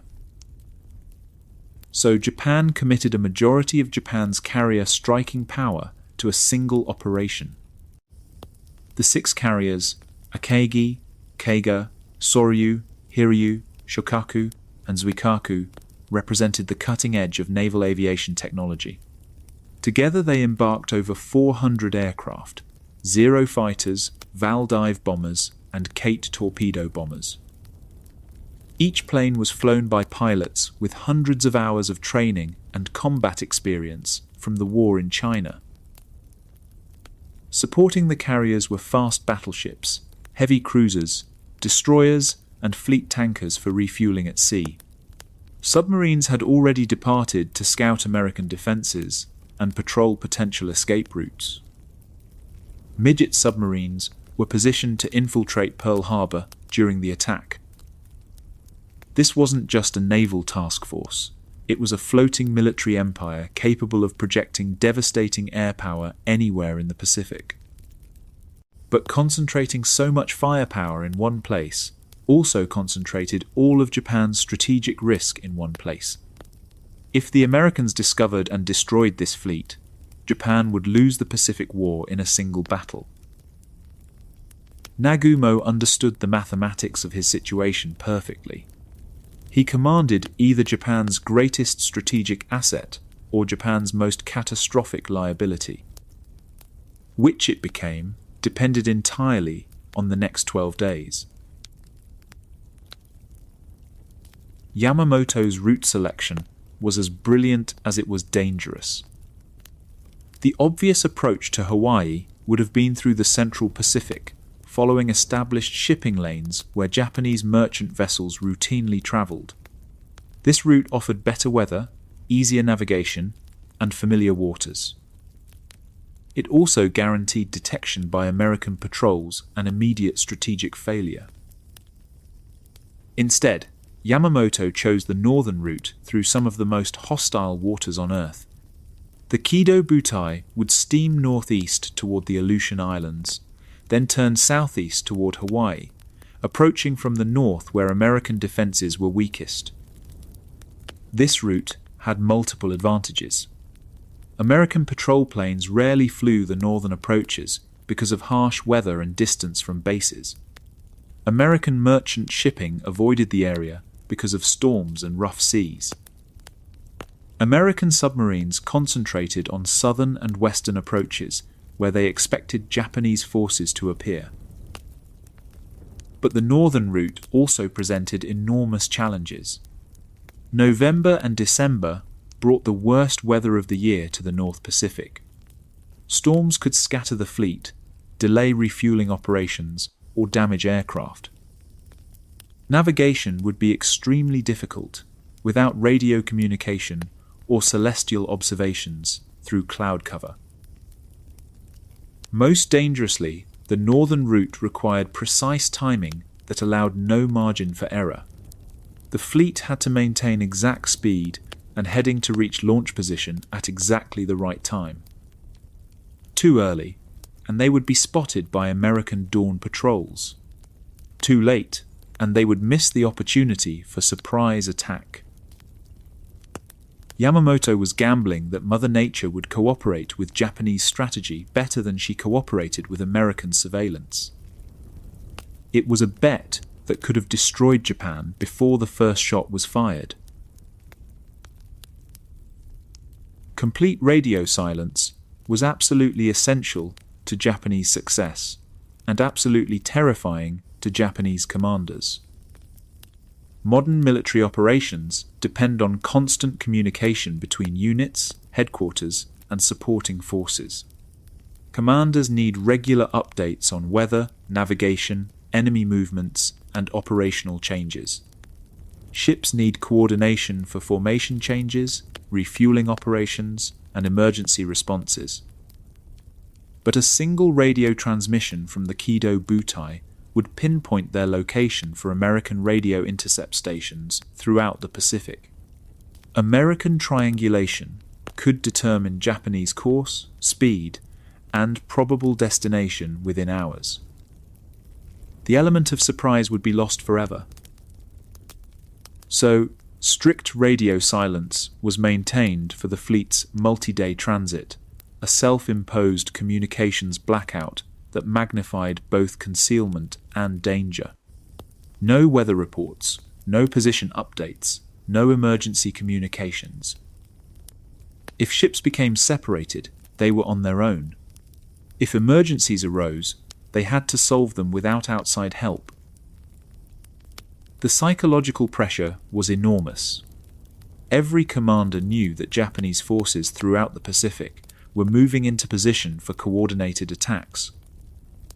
If the Pearl Harbor operation was cancelled or delayed, dozens of other operations would fail because of poor coordination. But they had no way of knowing whether the overall strategic situation had changed. American forces might have detected other Japanese preparations and raised alert levels throughout the Pacific. Diplomatic negotiations might have achieved breakthrough success, making military attack politically impossible. Nagumo's commanders lived in an information vacuum that grew more dangerous with every passing day. They were committed to an operation they couldn't abort, heading toward a target they couldn't verify, following a plan they couldn't modify. Radio silence that was essential for tactical success created strategic blindness that could prove catastrophic. The North Pacific in late November 1941 was simultaneously Japan's greatest ally and greatest enemy. Massive storm systems provided perfect cover for the advancing fleet. Low clouds and heavy precipitation made air reconnaissance impossible over thousands of square miles of ocean. High winds and rough seas kept American patrol planes grounded at bases throughout Alaska and the Aleutians. But the same weather systems that hid the Japanese fleet also threatened to destroy it.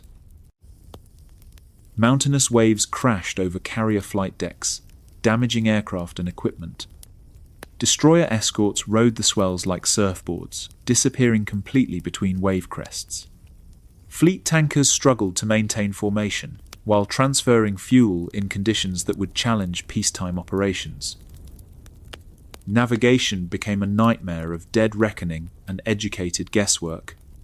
Celestial navigation was impossible through solid cloud cover. Radio navigation was forbidden because of silence requirements. Ships had to maintain course and speed based on compass headings and estimated distances, with no way to verify their actual positions. The margin for error was essentially zero. If the fleet arrived at launch position too far north, their aircraft wouldn't have enough fuel to reach Pearl Harbor. Too far south, and American patrol planes would detect them before they could launch. Too far east or west, and they would miss their target window entirely. Japanese navigators were betting their navigation skills against some of the most challenging weather conditions on Earth. A single miscalculation would doom the entire operation. Weather that provided perfect concealment also provided perfect opportunities for perfect disaster. For 12 days, the Kido Butai balanced on the knife's edge between success and catastrophe. Some accounts record potential close calls, for example, sightings by neutral or merchant vessels that could have compromised the task force. In those instances, the fleet's speed, weather, and luck combined to avoid detection. Japanese lookouts reported nearby merchant ships and observed activity. These sightings did not result in detection by Allied forces. Either they didn't recognize the fleet as Japanese, or international intelligence cooperation wasn't as efficient as feared. American patrols were reportedly in the area, but did not detect the fleet. Weather and cloud cover were likely significant factors. The fleet took evasive action when aircraft appeared, scattering into storm clouds while refueling operations were emergency halted. Japanese submarine scouts reported increased American patrol activity around Hawaii. American forces might be aware that something unusual was happening, even if they didn't know exactly what. Japanese radio intelligence intercepts suggested higher American alert levels throughout the Pacific. But there was no way for Nagumo to communicate these concerns to Tokyo or receive updated orders. The fleet was committed to continuing, regardless of changing circumstances. Radio silence that protected the operation also prevented adaptation to new intelligence. Each reported close call reinforced the same terrifying reality. Japanese success depended on American oversight, not Japanese superiority. If American forces had been slightly more alert, slightly more thorough, or slightly more lucky, the entire operation could have failed. Japan was gambling their entire strategic future on American mistakes. December 6th brought Nagumo's worst nightmare. Intelligence reports that American aircraft carriers were not at Pearl Harbor. The entire Pearl Harbor operation was designed around destroying American carrier aviation before it could be used against Japanese expansion throughout the Pacific. Battleships were impressive, but essentially secondary to modern naval warfare. Carriers were the real threat to Japanese strategic objectives. Enterprise was delivering aircraft to Wake Island and wouldn't return until December 8th. Lexington was ferrying planes to Midway and was hundreds of miles from Hawaiian waters. Saratoga was undergoing repairs in San Diego and couldn't participate in Pacific operations for weeks. Japanese intelligence had predicted that all three carriers would be at Pearl Harbor on Sunday morning, December 7th. Sunday was typically a rest day when major ships remained in port. Previous surveillance had shown consistent patterns of weekend carrier presence. But American operational requirements had disrupted Japanese assumptions. The carriers were exactly where they needed to be for American defensive purposes, and exactly where they couldn't be destroyed by Japanese offensive operations. Nagumo faced a terrible strategic dilemma with no good options. He could abort the operation and return to Japan with his primary mission unfulfilled. He could proceed with the attack and accept that strategic objectives would only be partially achieved. He could search for the missing carriers and risk detection by American forces. Radio silence prevented consultation with Tokyo about this fundamental change in strategic circumstances. Nagumo had to make the most important decision in Japanese naval history based entirely on his own judgment. He chose to proceed with an attack that would yield significant tactical damage even if it failed to destroy the carriers the plan had ideally targeted.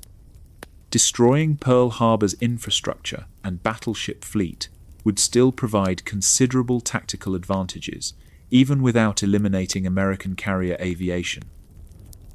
It was a reasonable decision that would ultimately prove strategically insufficient. The carriers that escaped destruction on December 7th would provide the foundation for American victory at Midway 6 months later. December 6th, 2300 hours. Approximately 230 miles north of Oahu, the Kido Butai reaches launch position after 12 days of perfect invisibility. Nagumo orders the fleet to turn southeast toward Pearl Harbor and increase speed to launch velocity. Flight deck crews begin final preparations for the largest carrier aviation attack in military history. Pilots receive final briefings on targets, approach routes, and escape procedures. The weather is clearing rapidly. Cloud cover that concealed the fleet's approach now threatens to expose the attack force to American observation. Dawn will bring perfect visibility for both Japanese bombers and American defenders. American patrol planes will begin flying routine dawn reconnaissance missions in less than 6 hours. If the Japanese fleet is detected now, American forces will have time to organize effective resistance. The element of complete surprise will be compromised. But Japanese aircraft need good weather to navigate accurately to their targets and return safely to their carriers.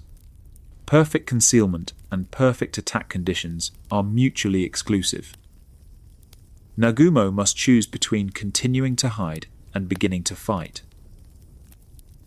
December 7th, 0530 hours. Nagumo makes his final decision. The first wave of Japanese aircraft begins launching from carrier decks. 183 planes rise into the pre-dawn darkness, carrying the hopes and fears of the Japanese Empire toward their sleeping enemy. Commander Mitsuo Fuchida leads the formation toward Pearl Harbor, navigating by dead reckoning and radio beacon signals from Hawaiian commercial stations.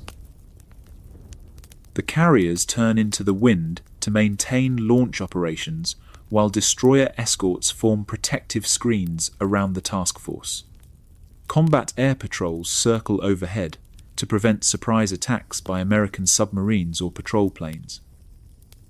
The fleet is now fully committed to battle. 12 days of perfect invisibility are about to become 2 hours of devastating visibility. Everything Japan had worked for since the Meiji Restoration 50 years earlier now depended on the skill of pilots who were barely visible specks, disappearing into the southern horizon. The Invisible Armada had carried Japan's destiny across 3,000 miles of hostile ocean. Now, that destiny would be decided by young men flying toward an enemy who didn't know they were coming. In 90 minutes, the world would discover whether Japan had achieved the impossible or attempted the unthinkable. Either way, nothing would ever be the same again. Approximately 7:02 a.m., December 7th, 1941. Private George Elliott Jr. stares at his oscilloscope screen in disbelief. The radar return is massive, larger than anything he's ever seen during months of training on the primitive SCR-270 radar set. "Hey, this is the largest group I've ever seen on the scope," he tells his partner, Private Joseph Lockhart. The two young soldiers are manning the remote Opana radar station on Oahu's north shore, scheduled to shut down operations at 7 a.m. But the size of this contact is so unusual that Lockhart decides to keep tracking it. The blip on their screen corresponded to what was later identified as the first wave, roughly 183 Japanese aircraft approaching Hawaii. In 46 minutes, those aircraft will begin the most devastating surprise attack in American military history. But right now, 2 American soldiers have detected the enemy formation and are trying desperately to warn someone, anyone, who will listen. Nobody believes them. Human beings are remarkably bad at recognizing existential threats. Not because we're stupid, but because we're wired for survival in a world where most unusual events are harmless anomalies rather than life-threatening disasters. This cognitive bias, called normalcy bias by psychologists, helps us function in daily life without being paralyzed by constant fear. When something unusual happens, our brains automatically search for normal explanations rather than catastrophic ones. Most of the time, this mental shortcut saves us from wasting energy on false alarms. But sometimes, the impossible threat is real. And when it is, normalcy bias becomes deadly. At approximately 7:05 a.m., Lockhart calls the Aircraft Warning Service at Fort Shafter to report the massive radar return. The operator connects him to Lieutenant Kermit Tyler, the duty officer responsible for evaluating unusual contacts. Tyler has been on duty since 4 a.m. He's tired, bored, and expecting nothing more eventful than routine morning patrols by American aircraft. When Lockhart describes the large formation approaching from the north, Tyler's brain immediately searches for normal explanations.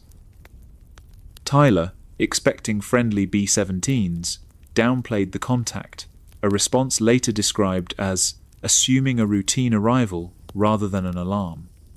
He knows that a flight of B-17 Flying Fortress bombers is expected to arrive from California sometime this morning. A large radar return from the north must be those friendly aircraft. Tyler's reasoning is logical, rational, and completely wrong. The B-17s are approaching from the northeast in a small formation. The Japanese attack force is approaching from the north in a massive formation. But Tyler's mind has found a comfortable explanation that requires no action, no alarm, and no disruption of normal routine. 183 enemy aircraft become some B-17s from California. The largest air attack in Pacific history becomes a routine training flight. Normalcy bias transforms obvious danger into comfortable assumptions. But the radar contact wasn't the only warning American forces received that morning.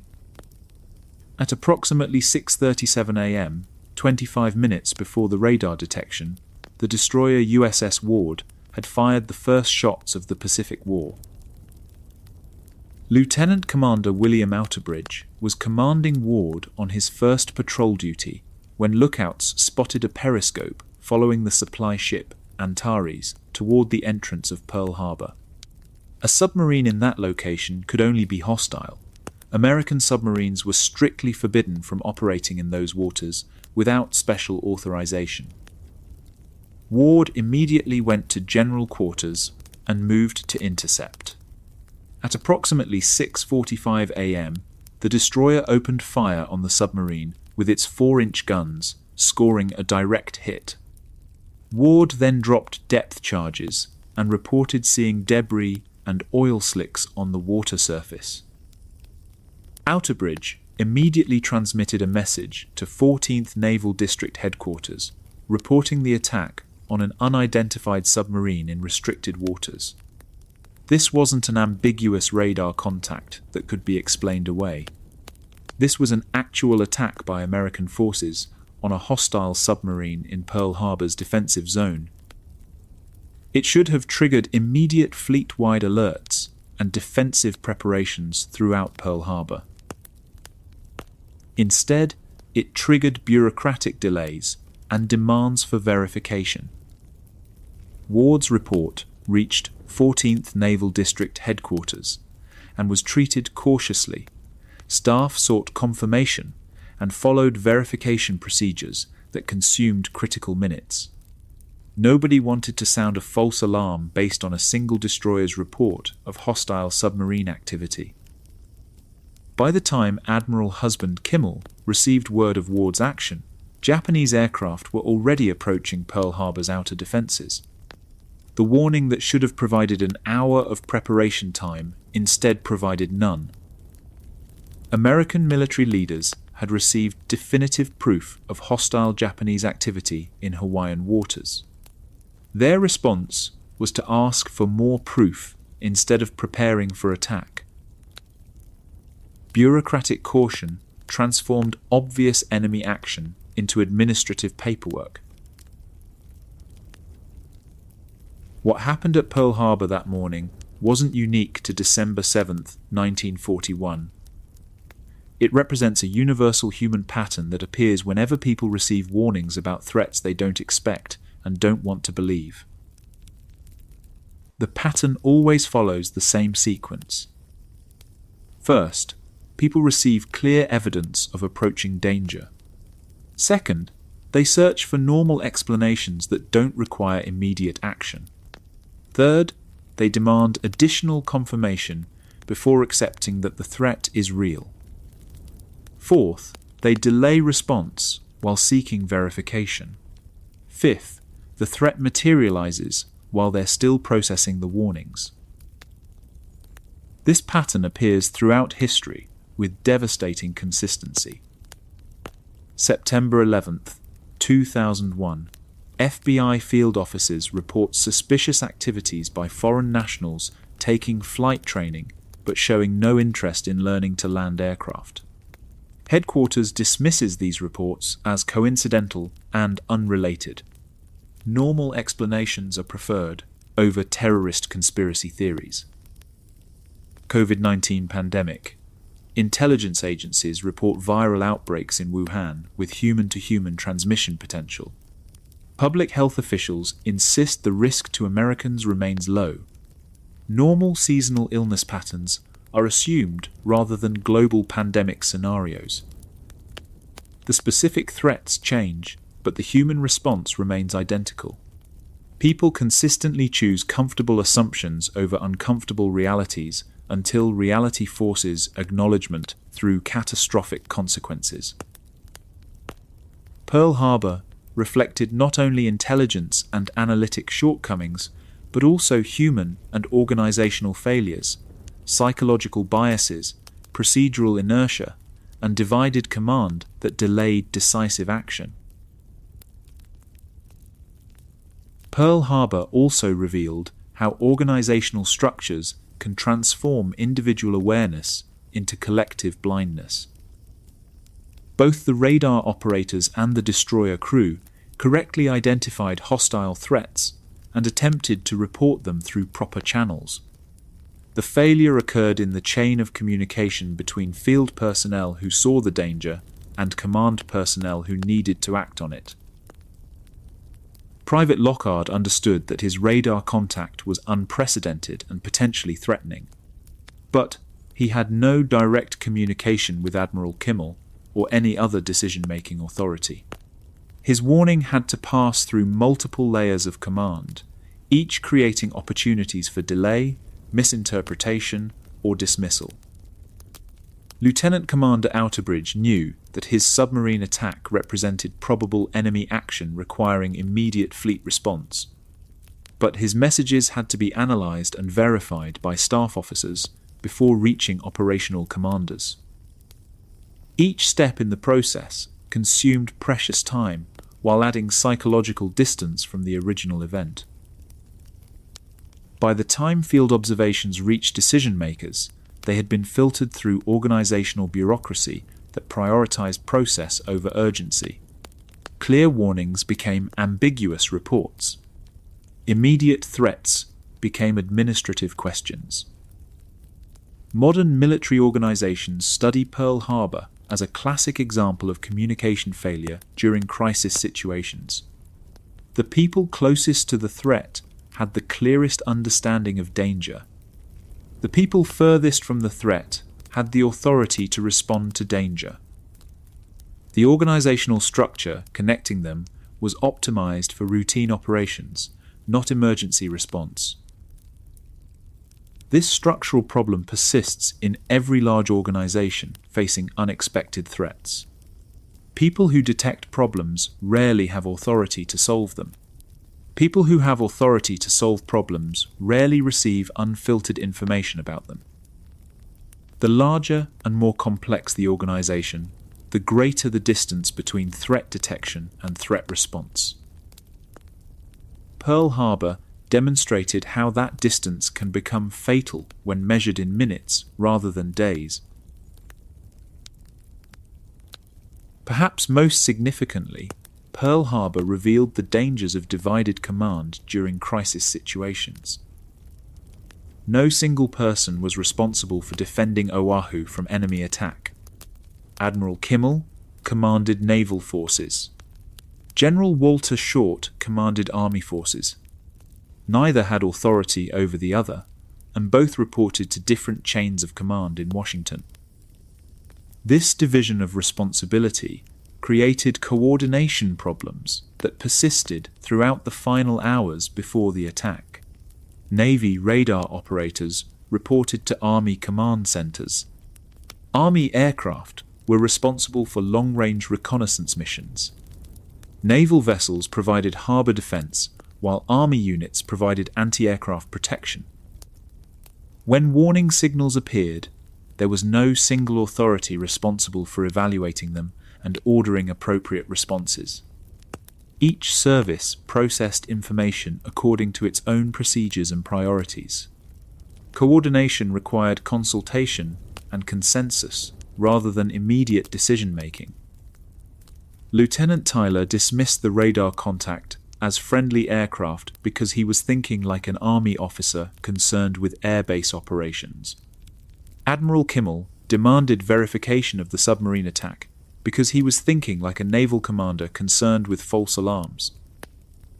Neither was thinking like an overall defense commander responsible for protecting Pearl Harbor from coordinated enemy attack. Because there was no overall defense commander. Pearl Harbor paid the price for organizational politics that prioritized service autonomy over operational effectiveness. The attack succeeded partly because American defenders couldn't coordinate their response fast enough to counter Japanese coordination of their attack. Approximately 7:39 a.m. Radar operator Private Elliott continues tracking the massive formation as it approaches Oahu.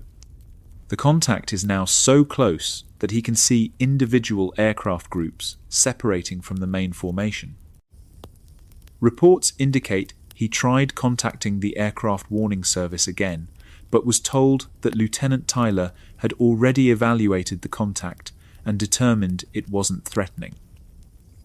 Approximately 7:48 a.m., the first Japanese bombs fall on Ford Island in the center of Pearl Harbor. Private Elliott shuts down his radar equipment and listens to explosions echoing across Oahu. The impossible threat he detected 46 minutes earlier has become devastating reality. Meanwhile, Lieutenant Tyler is driving to breakfast when he hears the attack beginning. He immediately realizes that the radar contact he dismissed must have been the Japanese attack formation. His comfortable assumption about friendly B-17s has become one of the most consequential mistakes in American military history. Lieutenant Commander Outerbridge, still on patrol in Ward, watches Japanese aircraft streaming overhead toward Pearl Harbor and realizes that his submarine attack had been the opening engagement of the Pacific War. The verification that headquarters demanded has arrived in the form of several hundred enemy aircraft. The warnings that nobody believed have been validated by catastrophic consequences. But validation comes too late to prevent disaster. By the time American leaders accept that impossible threats can be real, the impossible has already happened. Pearl Harbor taught America that the deadliest enemies are often the ones we refuse to see coming. Not because the warnings aren't there, but because our minds are wired to explain them away until explanation becomes impossible. And by then, it's too late to do anything except count the casualties and promise it will never happen again. Until the next time, nobody believes the warnings. 8:06 a.m., December 7th, 1941. A seaman is writing a letter to his girlfriend in the forward crew compartment of the USS Arizona. "It's so peaceful here," the letter reads. "Nothing ever happens in this place. It's a great life if you don't weaken." In the ship's bakery, a young sailor is preparing fresh bread for Sunday breakfast. On the bridge, an ensign is reviewing the ship's daily schedule. In the engine rooms below, dozens of sailors are monitoring gauges and maintaining the massive boilers that power America's most famous battleship. Above them, a Japanese bomber released a large armor-piercing projectile that penetrated decks and continued downward toward Arizona's forward magazines. Exact ammunition type and release altitude are variously reported in different accounts. At 8:06 and 10 seconds a.m., the bomb strikes the ship between turrets 1 and 2. Moments later, 1,177 American sailors are dead. The USS Arizona doesn't just sink. It becomes the site of the most catastrophic naval explosion in American history. This is the story of those crucial seconds that changed everything. This wasn't just a warship. It was a floating city of roughly 1,500 men who had transformed 31,000 tons of steel into a living, breathing community. The Arizona had been their home for months or years. They knew every compartment, every ladder, every shortcut through the maze of passages. They had movie nights in the crew mess, boxing matches on the fantail, and ice cream socials on deck. They wrote letters to sweethearts, played cards for pennies, and complained about Navy food while secretly loving the camaraderie. Most were teenagers or men in their early 20s. Farm boys from Iowa and factory workers from Detroit who had joined the Navy to see the world. They maintained the ship's electrical systems, operated its massive guns, and kept its engines running 24 hours a day. On Sunday morning, most were looking forward to shore leave in Honolulu. Some had dates planned, others wanted to visit the beach or catch a movie. Within moments, their floating city would become their tomb. 8:06 and 10 seconds. The armor-piercing projectile strikes the Arizona's deck with tremendous force. The bomb doesn't explode on impact. It's designed to penetrate deep into the ship before detonating, maximizing damage to internal structures. The armor-piercing design allows it to punch through the Arizona's deck plating. At the moment of impact, most of the crew feels nothing more than a sharp vibration that could be anything. Another ship bumping the dock, equipment being dropped, or routine maintenance work.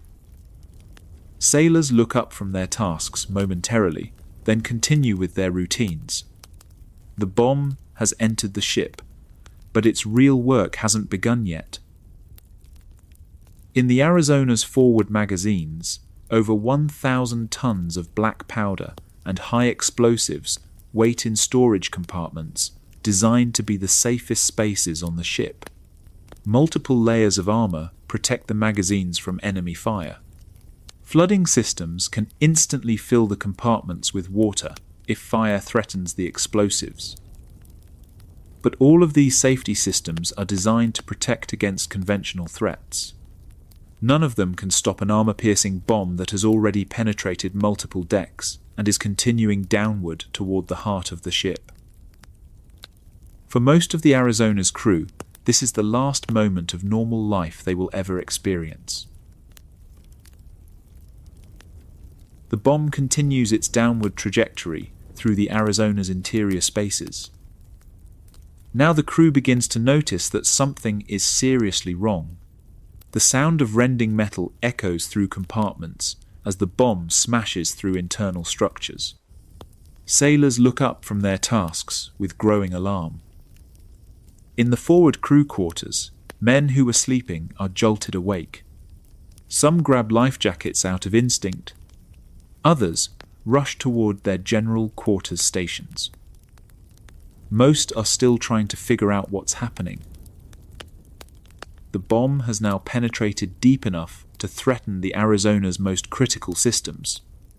It's moving through spaces containing electrical cables, steam pipes, and fuel lines.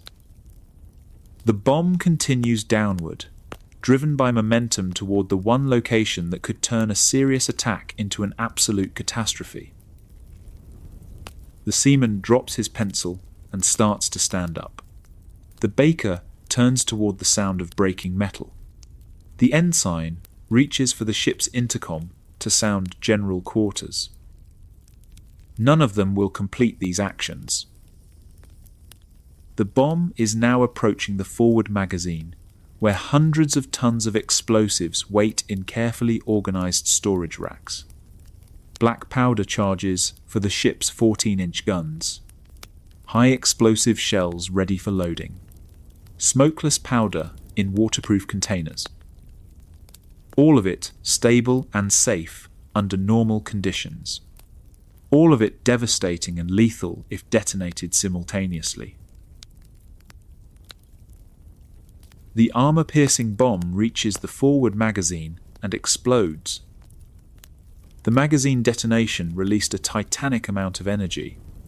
Instruments around Oahu registered a powerful shock, and the blast was felt throughout the harbour and beyond. Contemporary observers described it as like an earthquake. This is the moment when individual tragedy becomes mass catastrophe. The magazine detonation killed hundreds instantly. Many bodies were obliterated or rendered unrecoverable by blast, fire, and collapsing structure. The forward sections were consumed in a catastrophic, near-instantaneous conflagration. The magazine explosion creates a blast wave that travels through the Arizona's hull with devastating effect. Compartments that took months to construct are obliterated in seconds. Steel bulkheads designed to withstand enemy shellfire are shredded. The Arizona's forward magazines, crew quarters, and operational spaces are reduced to superheated debris. The initial blast creates a pressure wave that propagates throughout the entire ship, seeking release through any available opening. Hatches blow off their hinges. Portholes shatter. Ventilation systems become conduits for flames and shrapnel. Within these crucial moments, the USS Arizona ceases to exist as a functional warship and becomes something unprecedented, a floating explosion. The explosion reaches the Arizona's main deck and erupts skyward in a pillar of fire, smoke, and debris that rises over 1,000 feet into the air. Witnesses on nearby ships describe the Arizona as literally lifting out of the water. The entire forward section of the battleship, over 200 feet of steel weighing thousands of tons, is blown upward by the force of the magazine explosion. For a few seconds, the Arizona's bow appears to be flying. A mushroom cloud of black smoke, mixed with orange flames, towers above Pearl Harbor. Heavy debris was hurled hundreds of yards and fell on nearby vessels and Ford Island. Pieces of the Arizona land on other ships throughout Pearl Harbor. The battleship Tennessee, moored alongside Arizona, is pelted with metal fragments.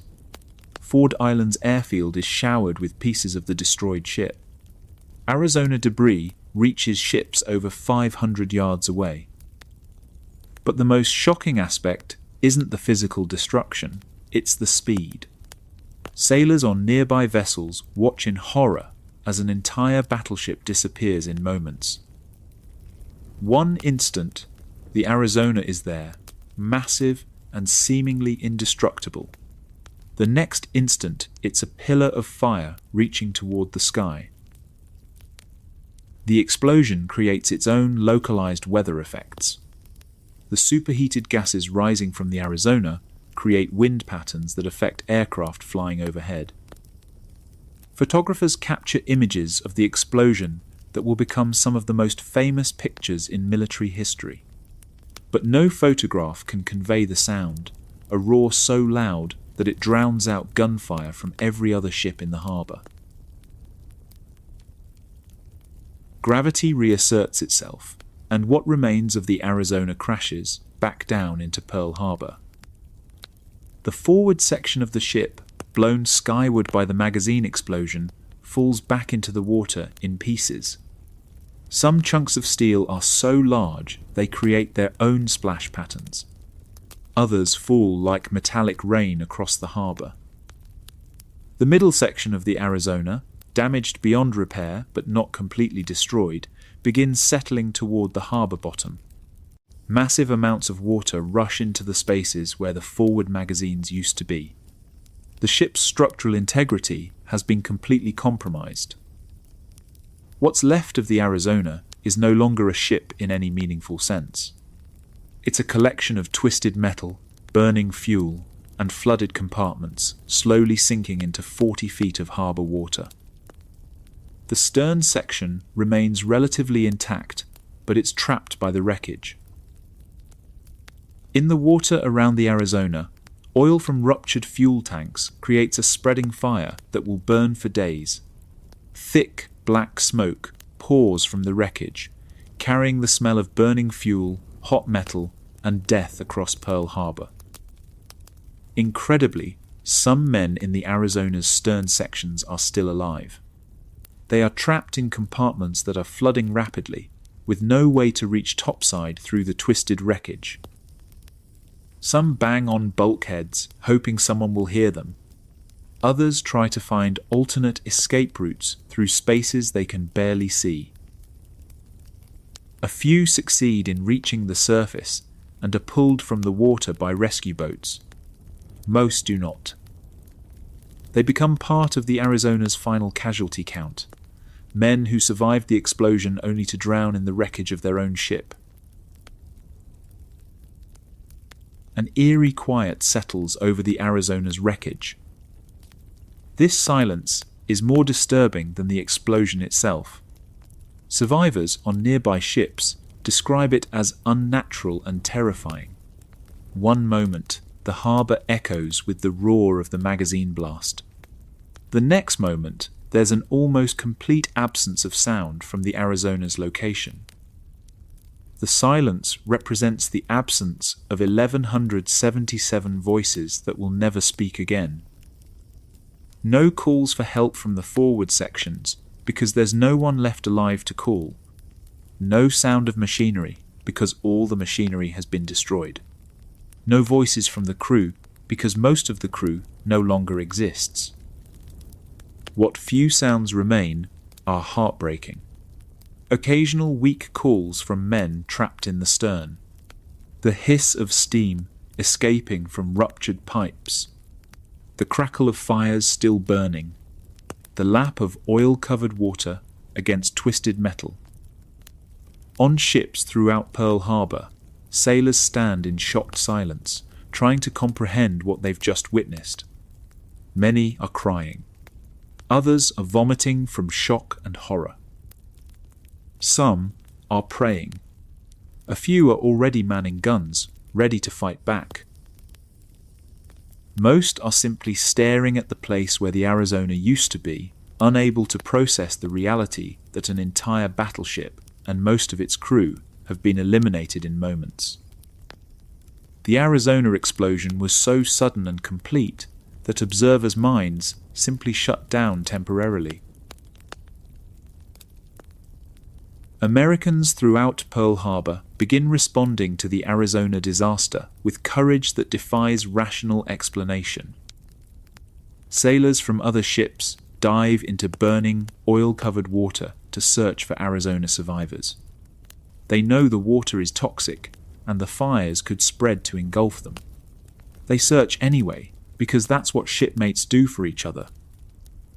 Motor launches and small boats converge on the Arizona wreckage from every direction. Coxswains navigate through floating debris, burning oil, and potential secondary explosions to look for signs of life. They pull a few injured survivors from the water, but find mostly debris and death.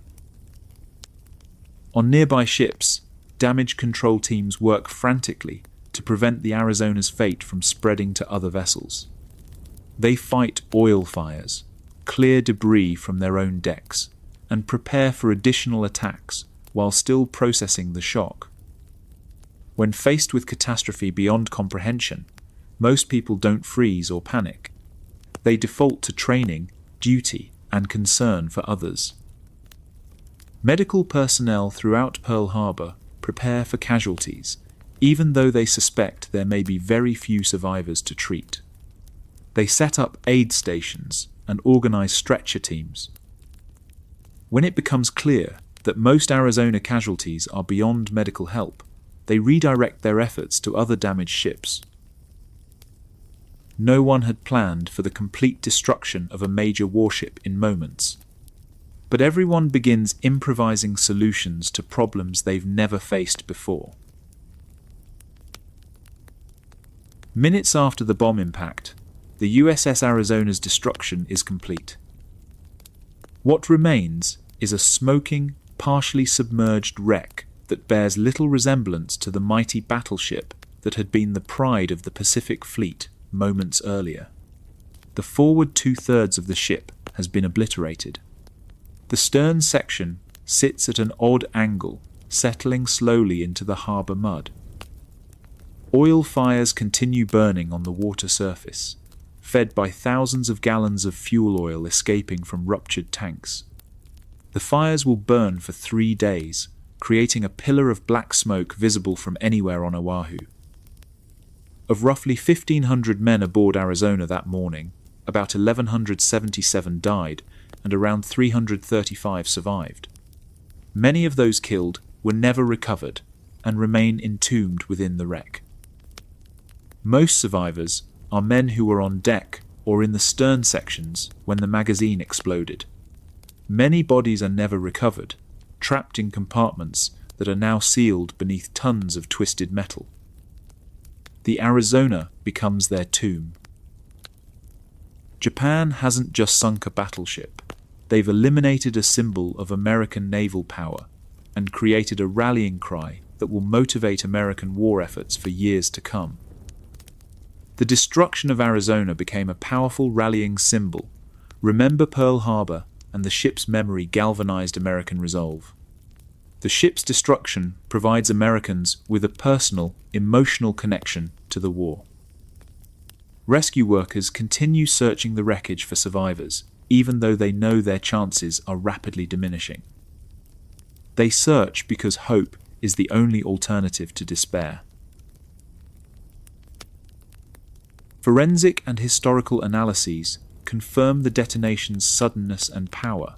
The blast propagated through the ship with catastrophic effect, throwing heavy debris long distances and killing large numbers instantly or rendering remains unrecoverable. Many survivors later testified that those in the forward spaces had virtually no warning. The magazine detonation created tremendous heat and pressure that melted steel and made recovery of many remains impossible. The blast was powerful enough to be felt on ships miles away and registered on instruments designed to measure seismic activity. Analysis shows that pieces of the Arizona were scattered across a wide area of Pearl Harbor. Some fragments traveled extraordinary distances before crashing back to Earth. Modern analysis confirms that the Arizona's destruction was essentially instantaneous from the crew's perspective. Men in the forward sections died so quickly that they probably never realized they were under attack. Death came faster than human nervous systems could process pain or fear. This understanding provides some comfort to families of Arizona casualties.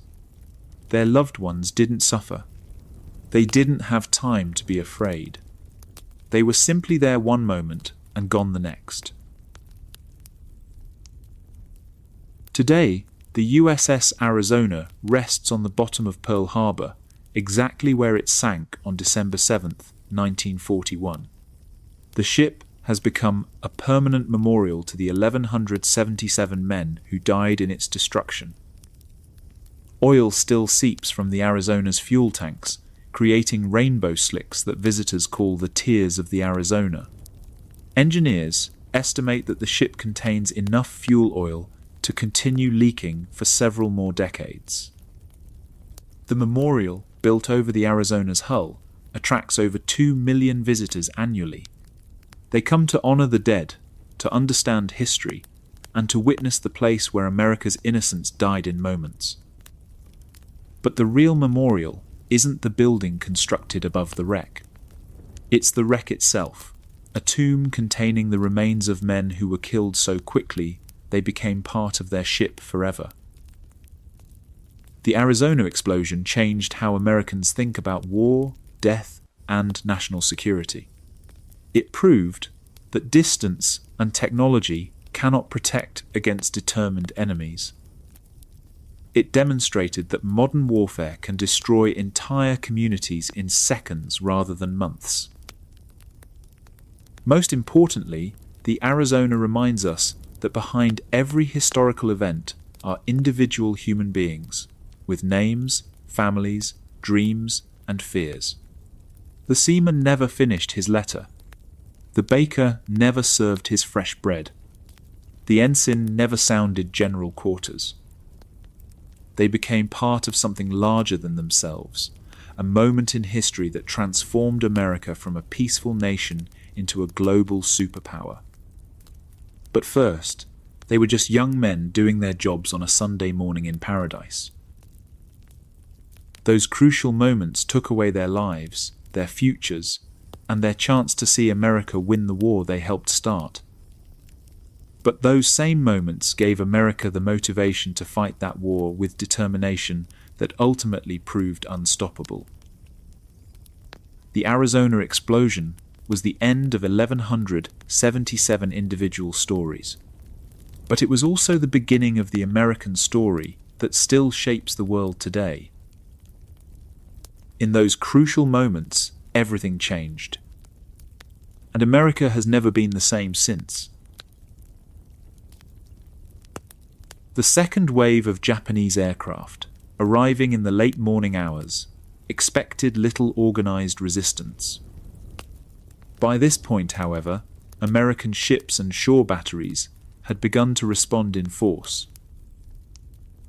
The surprise attack was becoming a fair fight, and the Japanese were about to learn why that was a very bad idea. For over an hour, Pearl Harbor had been a shooting gallery where Japanese pilots could attack American ships with relative impunity. Most American sailors were still trying to understand what was happening, while Japanese bombs and torpedoes systematically destroyed the Pacific Fleet. But by mid-morning, understanding had crystallized into rage. American gunners who had been caught in their bunks were now manning every anti-aircraft weapon they could find. Sailors who had been writing letters home were now loading ammunition and sighting targets. Officers who had been planning shore leave were now coordinating defensive fire. The sleeping giant was not just awake, it was furious. The second wave consisted of dozens of dive bombers, high-level bombers, and fighter escorts. Source counts vary by type, but the force was large and meant to finish the devastation begun by the first wave. They expected to find burning ships, scattered defenses, and demoralized Americans.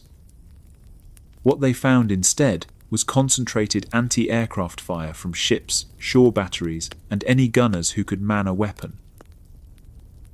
Every ship still afloat was firing every weapon that would bear. 5-inch naval guns, designed to fight other ships, were elevated to maximum angle and pumping shells into the sky. 50 caliber machine guns chattered from every available mounting. Even small arms were being fired at Japanese aircraft by sailors who refused to remain helpless. The sky above Pearl Harbor became a deadly constellation of exploding shells, tracer bullets, and burning aircraft. For the first time since the attack began, Japanese pilots were dying faster than Americans. As the second wave began its approach, the battleship USS Nevada was attempting something that naval experts considered impossible, escaping from Pearl Harbor while under direct enemy attack. The Nevada was the only battleship to get underway during the entire attack. While her sister ships remained trapped at their moorings, Nevada's crew had managed to light additional boilers and build up steam pressure. Ensign Joseph Taussig Jr. had made the decision hours earlier to keep an extra boiler online, a routine precaution that became the difference between mobility and helplessness. Now the Nevada was moving under her own power, heading for the harbor entrance and the open sea. Japanese pilots immediately recognized the threat. A battleship that reached open water could coordinate with other American forces and serve as a rallying point for American counterattacks. More importantly, Nevada's escape would prove that American naval power could survive and fight back. So the Japanese concentrated everything they had on stopping the Nevada. Dive bombers peeled off from their assigned targets and dove toward the moving battleship. High-level bombers shifted their aim points to intercept Nevada's course. Fighters strafed the ship's deck to suppress her anti-aircraft fire. Nevada fought back with everything she had. Her 5-inch guns fired so rapidly that their barrels began to overheat. Machine gunners swept the sky with continuous fire, creating walls of bullets that Japanese pilots had to fly through. Nevada managed to get underway and steamed for the harbor entrance, drawing intense Japanese attack. After sustaining multiple bomb hits and heavy damage, her captain elected to beach her rather than risk blocking the channel. The ship ran aground at Hospital Point, her bow pointing defiantly toward the sea she would never reach. Nevada's escape attempt had failed, but her fight had succeeded in ways her crew couldn't yet understand. For the first time since the attack began, Americans had seen one of their ships fighting back effectively.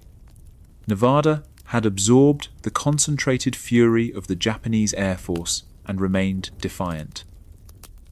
She had proven that American warships could fight, American sailors could adapt, and American determination could survive devastating surprise attacks. The sleeping giant wasn't just awake. It was learning to fight back.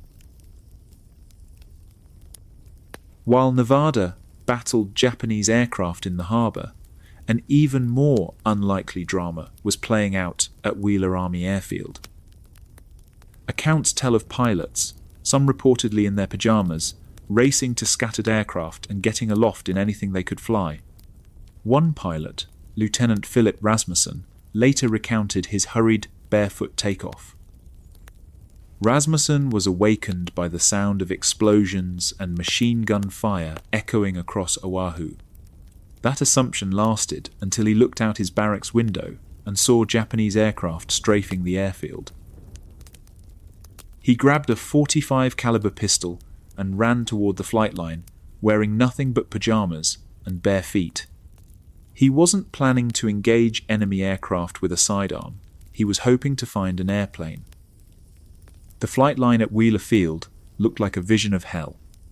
American aircraft were lined up wingtip to wingtip, exactly as General Short had ordered to protect them from sabotage. The tight formation that was supposed to prevent ground attacks had made them perfect targets for air attacks. Dozens of fighters were burning. Fuel tanks exploded regularly, sending pillars of black smoke into the sky. Japanese fighters continued strafing runs, destroying aircraft faster than American ground crews could drag them to safety. But miraculously, a handful of American fighters had escaped destruction. They sat scattered around the edges of the airfield, damaged but potentially flyable. Rasmussen and several other pilots began a desperate race to get airborne before Japanese fighters returned. They had no time for pre-flight inspections, no time to check weather conditions, no time to coordinate with air traffic control. They had time only to climb into cockpits and hope their engines would start. Rasmussen's P-36 started on the third try. He taxied toward the runway while Japanese bullets sparked off his wingtips. His radio was dead, his compass was spinning wildly, and one of his machine guns was jammed. He was flying a damaged fighter while wearing pajamas and no shoes. When Rasmussen encountered a formation of Japanese fighters over central Oahu, he attacked immediately. His P-36 was inferior to the Japanese Zero in almost every performance category. He was outnumbered 4-1. His aircraft was damaged, and his weapons were unreliable. None of that mattered. Rasmussen was an American fighter pilot whose country was under attack. He was going to fight. The aerial combat that followed was brief and vicious. Rasmussen's first burst of machine gun fire damaged the lead Japanese fighter. His second attack set a Zero on fire, sending it spinning toward the ground. But the remaining Japanese fighters quickly gained the advantage. Rasmussen's P-36 was hit multiple times. His engine began losing power, and his controls became increasingly unresponsive. He managed to crash land his fighter, climbed out of the wreckage, and immediately began looking for another airplane to fly. He was still wearing pajamas, still barefoot, and still ready to fight. By the end of December 7th, the handful of American pilots who managed to get airborne from Wheeler Field had shot down 11 Japanese aircraft. It was a tiny number compared to the hundreds of Japanese planes involved in the attack. But it was proof that American fighting spirit could hold their own against the supposedly invincible Japanese military machine. The sleeping giant was learning to bare its teeth. But America's awakening to war came with costly lessons about the chaos of modern combat. During the morning, 18 Douglas SBD Dauntless dive bombers from the aircraft carrier Enterprise approached Pearl Harbor, expecting to land at Ford Island and refuel. The Enterprise had been delayed by storms and was still 200 miles west of Oahu when the Japanese attack began. The SBD pilots could see smoke rising from Pearl Harbor from 50 miles away, but they assumed it was the result of some kind of training accident. Nothing in their training had prepared them to believe that Pearl Harbor could be under actual enemy attack. As the Enterprise aircraft approached Ford Island, they were met by anti-aircraft fire from American gunners who were by now shooting at anything that flew. The gunners couldn't distinguish between American SBDs and Japanese dive bombers in the heat of combat. American anti-aircraft guns opened fire on American aircraft. The SBD pilots tried desperately to identify themselves as friendly aircraft. They waggled their wings, flashed their navigation lights, and attempted to contact the control tower by radio. None of their recognition signals worked. Several aircraft arriving from the carrier Enterprise were lost amid a chaos of anti-aircraft fire and enemy action. Some of those losses were later attributed to friendly anti-aircraft fire. American pilots were killed by American bullets, fired by American gunners trying to defend American territory. The friendly fire incident revealed something disturbing about the psychology of combat. When people are frightened and angry enough, they will shoot first and ask questions later. American anti-aircraft gunners had been caught completely off guard by the Japanese attack. They were determined not to be helpless again. So they shot at everything that flew, regardless of identification markings or recognition signals. The tragedy was compounded by the arrival of B-17 Flying Fortress bombers from California. These were the aircraft that Lieutenant Tyler had mistaken for the Japanese attack formation on radar earlier that morning. Instead, they flew into the middle of the Pearl Harbor attack with their guns unloaded and their crews unprepared for combat. Several B-17s were damaged by both Japanese fighters and American anti-aircraft fire. American gunners who had never fired shots in anger were learning to fight by fighting. American pilots who had never seen enemy aircraft were learning aerial combat by surviving aerial combat. American commanders who had never faced coordinated attacks were learning crisis management by managing crisis. The learning curve was steep, expensive, and paid for in American blood. But Americans were learning. And with each lesson, they were becoming more dangerous to their enemies. While battleships burned and aircraft fought overhead, American destroyers were hunting Japanese submarines in a deadly game of hide and seek. The destroyer USS Ward had fired the first shots of the Pacific War when it sank a Japanese midget submarine attempting to enter Pearl Harbor. But that submarine was only one of 5 two-man submarines that Japan had deployed to coordinate with the air attack. The other 4 midget submarines were still somewhere in Hawaiian waters, carrying torpedoes and orders to attack American shipping. Finding and destroying them became an urgent priority for American naval forces. The destroyer USS Helm spotted another midget submarine snagged on a reef near the harbor entrance. Helm immediately opened fire with her 4-inch guns, but the small target was difficult to hit in the shallow water. The submarine broke free from the reef and attempted to submerge, but Helm continued the pursuit. American destroyer crews were excellently trained in anti-submarine warfare. They knew how to use sonar, how to coordinate depth charge attacks, and how to track submerged targets. But they had never faced an enemy submarine in actual combat.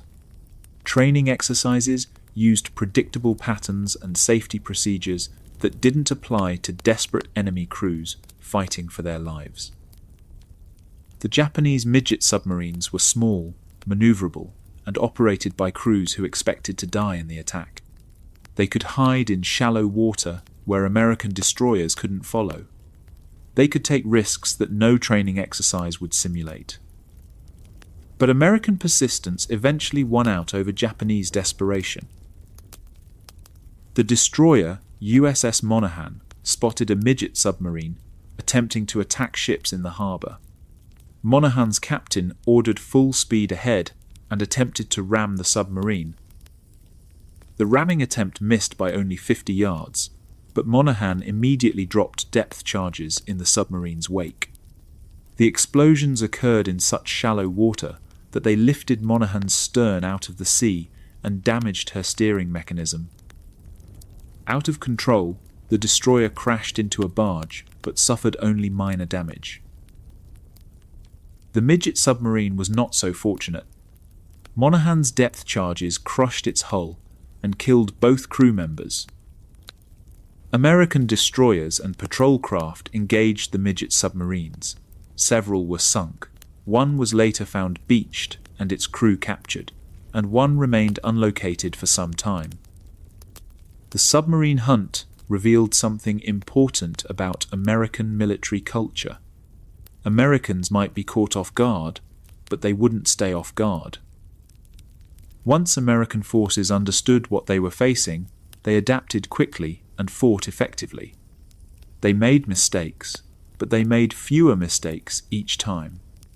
They took casualties, but they inflicted more casualties than they received. Most importantly, they refused to give up. The sleeping giant was learning to hunt. By late morning, the Pearl Harbor attack was effectively over. Japanese aircraft had expended their bombs and torpedoes. American defenses had finally organized effective resistance. Both sides had learned harsh lessons about modern warfare. But the most important transformation was psychological rather than tactical. Early that morning, America had been a peaceful nation with a peacetime military mindset. American servicemen thought in terms of training exercises, routine procedures, and administrative regulations. American strategy assumed that wars happened to other people in other places. By mid-morning, America had become a nation at war with a wartime mentality. American servicemen thought in terms of life and death, victory and defeat, and killing enemies before enemies killed them. American strategy now assumed that wars could happen anywhere, at any time to anyone. The sleeping giant had not just awakened, it had been transformed. Lieutenant Rasmussen, flying combat missions in his pajamas, represented the new American military, improvisational, aggressive, and completely committed to fighting regardless of circumstances. The crew of USS Nevada, steaming toward enemy fire while their ship burned around them, represented the new American Navy, determined to fight even when fighting seemed hopeless. The destroyer sailors hunting Japanese submarines represented the new American approach to warfare: learn by doing, adapt by surviving, and win by refusing to quit. None of these transformations had been planned or predicted. They emerged from the crucible of combat itself. Americans discovered they could fight by fighting. They discovered they could win by refusing to lose. The Japanese had achieved tactical surprise at Pearl Harbor. They had damaged the Pacific Fleet and killed thousands of Americans. They had demonstrated the power of coordinated air attacks and the vulnerability of static defenses. But they had also awakened something in America that would ultimately destroy them. The sleeping giant was no longer sleeping. It was awake, angry, and learning to fight. And it would not rest until its enemies were completely defeated. By mid-morning, the United States had been transformed, a peacetime nation into a mobilized wartime power. What emerged over the next months would make America an extraordinarily powerful and dangerous military actor on the world stage. Japan would spend the next 4 years learning exactly how dangerous it could be. 1:30 p.m., December 7th, 1941. Secretary of the Navy Frank Knox bursts into President Franklin Delano Roosevelt's private study, interrupting a quiet Sunday meeting with advisor Harry Hopkins. Knox's face is ashen, his voice trembling. "Mr. President," Knox says, "the Japanese are attacking Pearl Harbor." Roosevelt's response surprised everyone in the room. No shock. No exclamation of disbelief. No sudden movement or emotional outburst. Just cold, calculating silence. Eleanor Roosevelt, who witnessed her husband's reaction, would later describe it as dead calm, the most frightening thing she had ever seen. She sensed that beneath Franklin's composed exterior, something momentous was taking shape. The sleeping giant hadn't just been awakened. It had been given a leader whose response would reshape the entire world. Roosevelt's calm reaction wasn't shock or denial. It was the response of a leader who had long anticipated this moment. For 3 years, Roosevelt had watched Nazi Germany conquer most of Europe, while America remained stubbornly isolationist. He believed America needed to enter the war to save democracy. But American public opinion was firmly opposed to foreign military involvement. Congress wouldn't declare war without direct provocation. The military wasn't psychologically prepared for global conflict. Pearl Harbor had just changed all of those conditions simultaneously. Japan had provided the direct provocation that American democracy required. They had unified American public opinion behind military action. They had created the psychological conditions necessary for total war mobilization. Most importantly, they had given Roosevelt the political authority to transform America's role in the world. While Knox provided additional details about the attack, Roosevelt's mind was already working on the response that would define his presidency.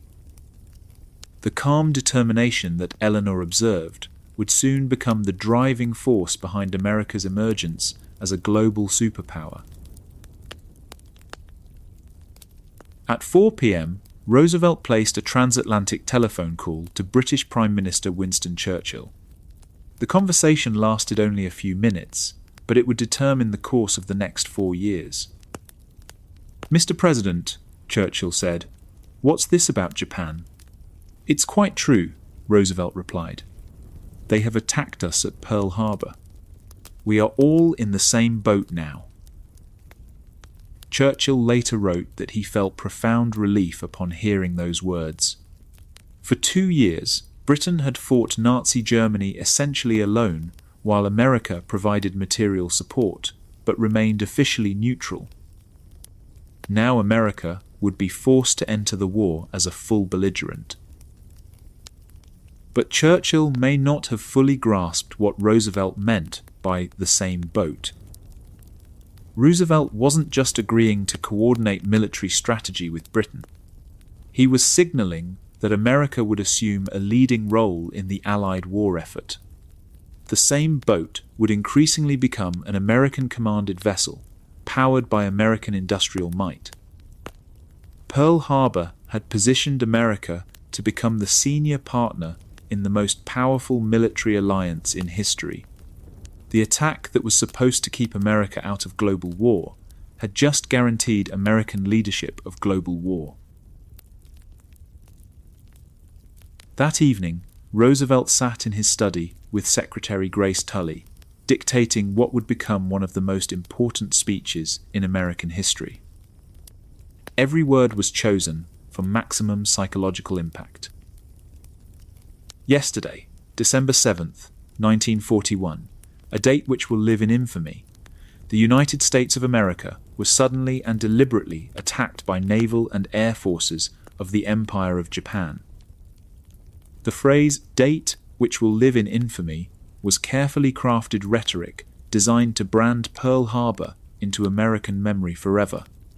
Roosevelt wanted to ensure that Americans would remember this attack as a defining moment in their nation's history.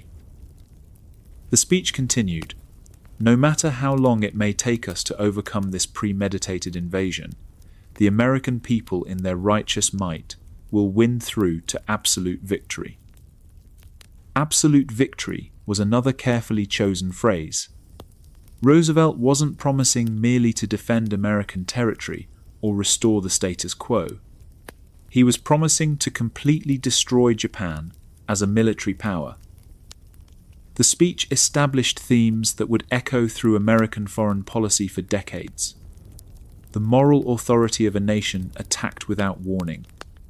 The determination to achieve complete victory over aggressors, and the responsibility to prevent future surprise attacks.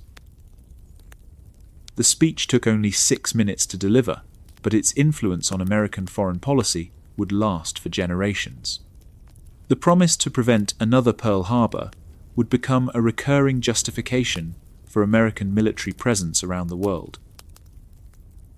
Roosevelt had transformed a military defeat into the ideological foundation for America's emergence as a global power. December 8, 1941, 12:30 p.m. Roosevelt addresses a joint session of Congress in the House chamber, packed with legislators who had been isolationist 24 hours earlier and were now demanding immediate war. The transformation was remarkable. On December 6th, most congressmen opposed American involvement in foreign wars. On December 8th, they were competing to demonstrate their patriotic support for military action against Japan. Roosevelt's speech to Congress lasted only 6 minutes, but the psychological impact was immediate and overwhelming. When he finished speaking, the chamber erupted in sustained applause. Legislators who had spent years arguing against military spending were now demanding maximum mobilization for total war. The congressional vote for war was nearly unanimous. 388 votes in favor, 1 vote against in the House, unanimous in the Senate. The single dissenting vote came from Representative Jeanette Rankin of Montana, the first woman elected to Congress and the only person to vote against American entry into both world wars. Rankin's vote required extraordinary personal courage. Her colleagues booed and hissed when she cast her ballot. "As a woman, I can't go to war," she explained, "and I refuse to send anyone else." It was the last principled isolationist statement that would carry significant political weight in America for a generation. Pearl Harbor had fundamentally weakened isolationism as a viable political force in America. From December 8th forward, politicians who opposed American military intervention abroad would face accusations of inviting another Pearl Harbor. The vote for war wasn't just approval for military action against Japan. It was the beginning of America's transformation into a permanent global military power. That evening, Eleanor Roosevelt addressed the nation on her weekly radio program. Her words revealed how completely Pearl Harbor had transformed American psychology in a single day. For months now, the knowledge that something of this kind might happen has been hanging over our heads, Eleanor said. That is over now, and there is relief in knowing it. The relief Eleanor described wasn't just about ending uncertainty. It was about ending the psychological strain of trying to remain neutral while democracy was threatened in Europe and Asia. "Whatever is asked of us, I am sure we can accomplish it," Eleanor continued. "We are the free and unconquerable people of the United States of America." The phrase, unconquerable people, was significant. Eleanor wasn't just expressing confidence in American military capabilities. She was asserting American moral superiority over enemies who had attacked without warning. Americans were unconquerable, not just because they had better weapons, but because they represented freedom and democracy against tyranny and aggression. This moral authority would help justify whatever military action was necessary to defeat America's enemies. Eleanor was articulating themes that would support American global military engagement for decades to come. Pearl Harbor had given America the moral authority to expand its military presence around the world in the name of preventing future attacks on democracy. Eleanor Roosevelt was announcing America's emergence as a global power justified by righteous purpose. Within 24 hours of Pearl Harbor, America had been fundamentally transformed from an isolationist democracy into a mobilized military power committed to global engagement. The change wasn't just military or political, it was psychological and cultural. Americans stopped thinking of themselves as a people protected by oceans from foreign threats. They began thinking of themselves as a people responsible for defending freedom against tyrannical enemies anywhere in the world. This transformation accelerated changes that Roosevelt had been hoping to achieve for years. He believed that America needed to become a global military power to prevent totalitarian dominance of the world. But American democracy required popular support for such a dramatic change in national strategy. Isolationism was deeply rooted in American political culture. Pearl Harbor had swept away those beliefs in a single day. Americans who had opposed foreign wars on December 6th were demanding global military action on December 8th. Politicians who had campaigned against military spending were now authorizing unlimited defense budgets.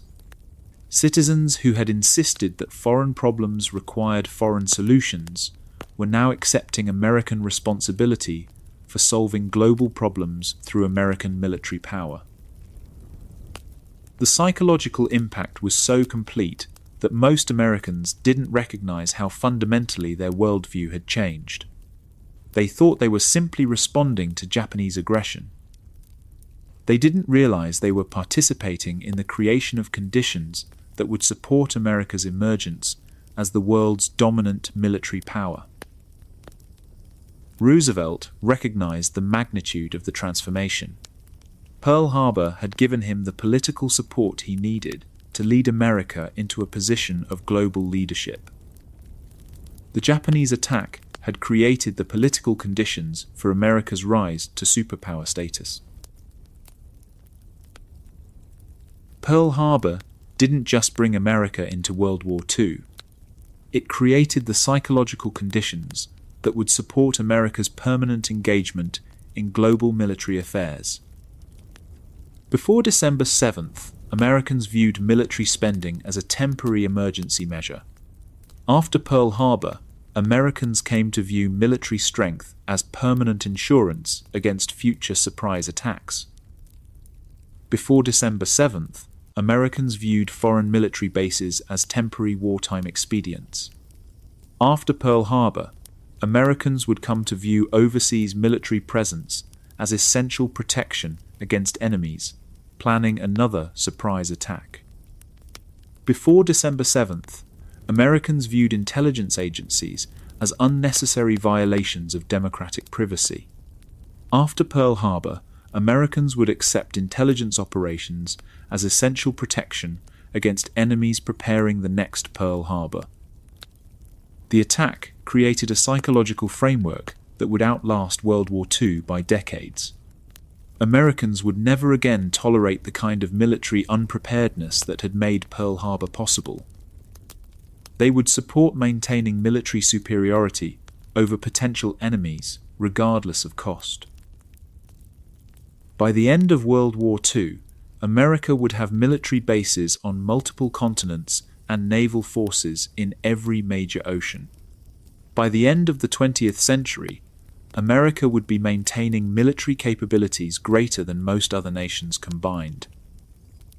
Much of this expansion would be justified by the promise that there would never be another Pearl Harbor. Roosevelt's response to Pearl Harbor had helped create the political conditions for the most powerful military establishment in human history. An establishment dedicated to ensuring that no enemy would ever again catch America unprepared.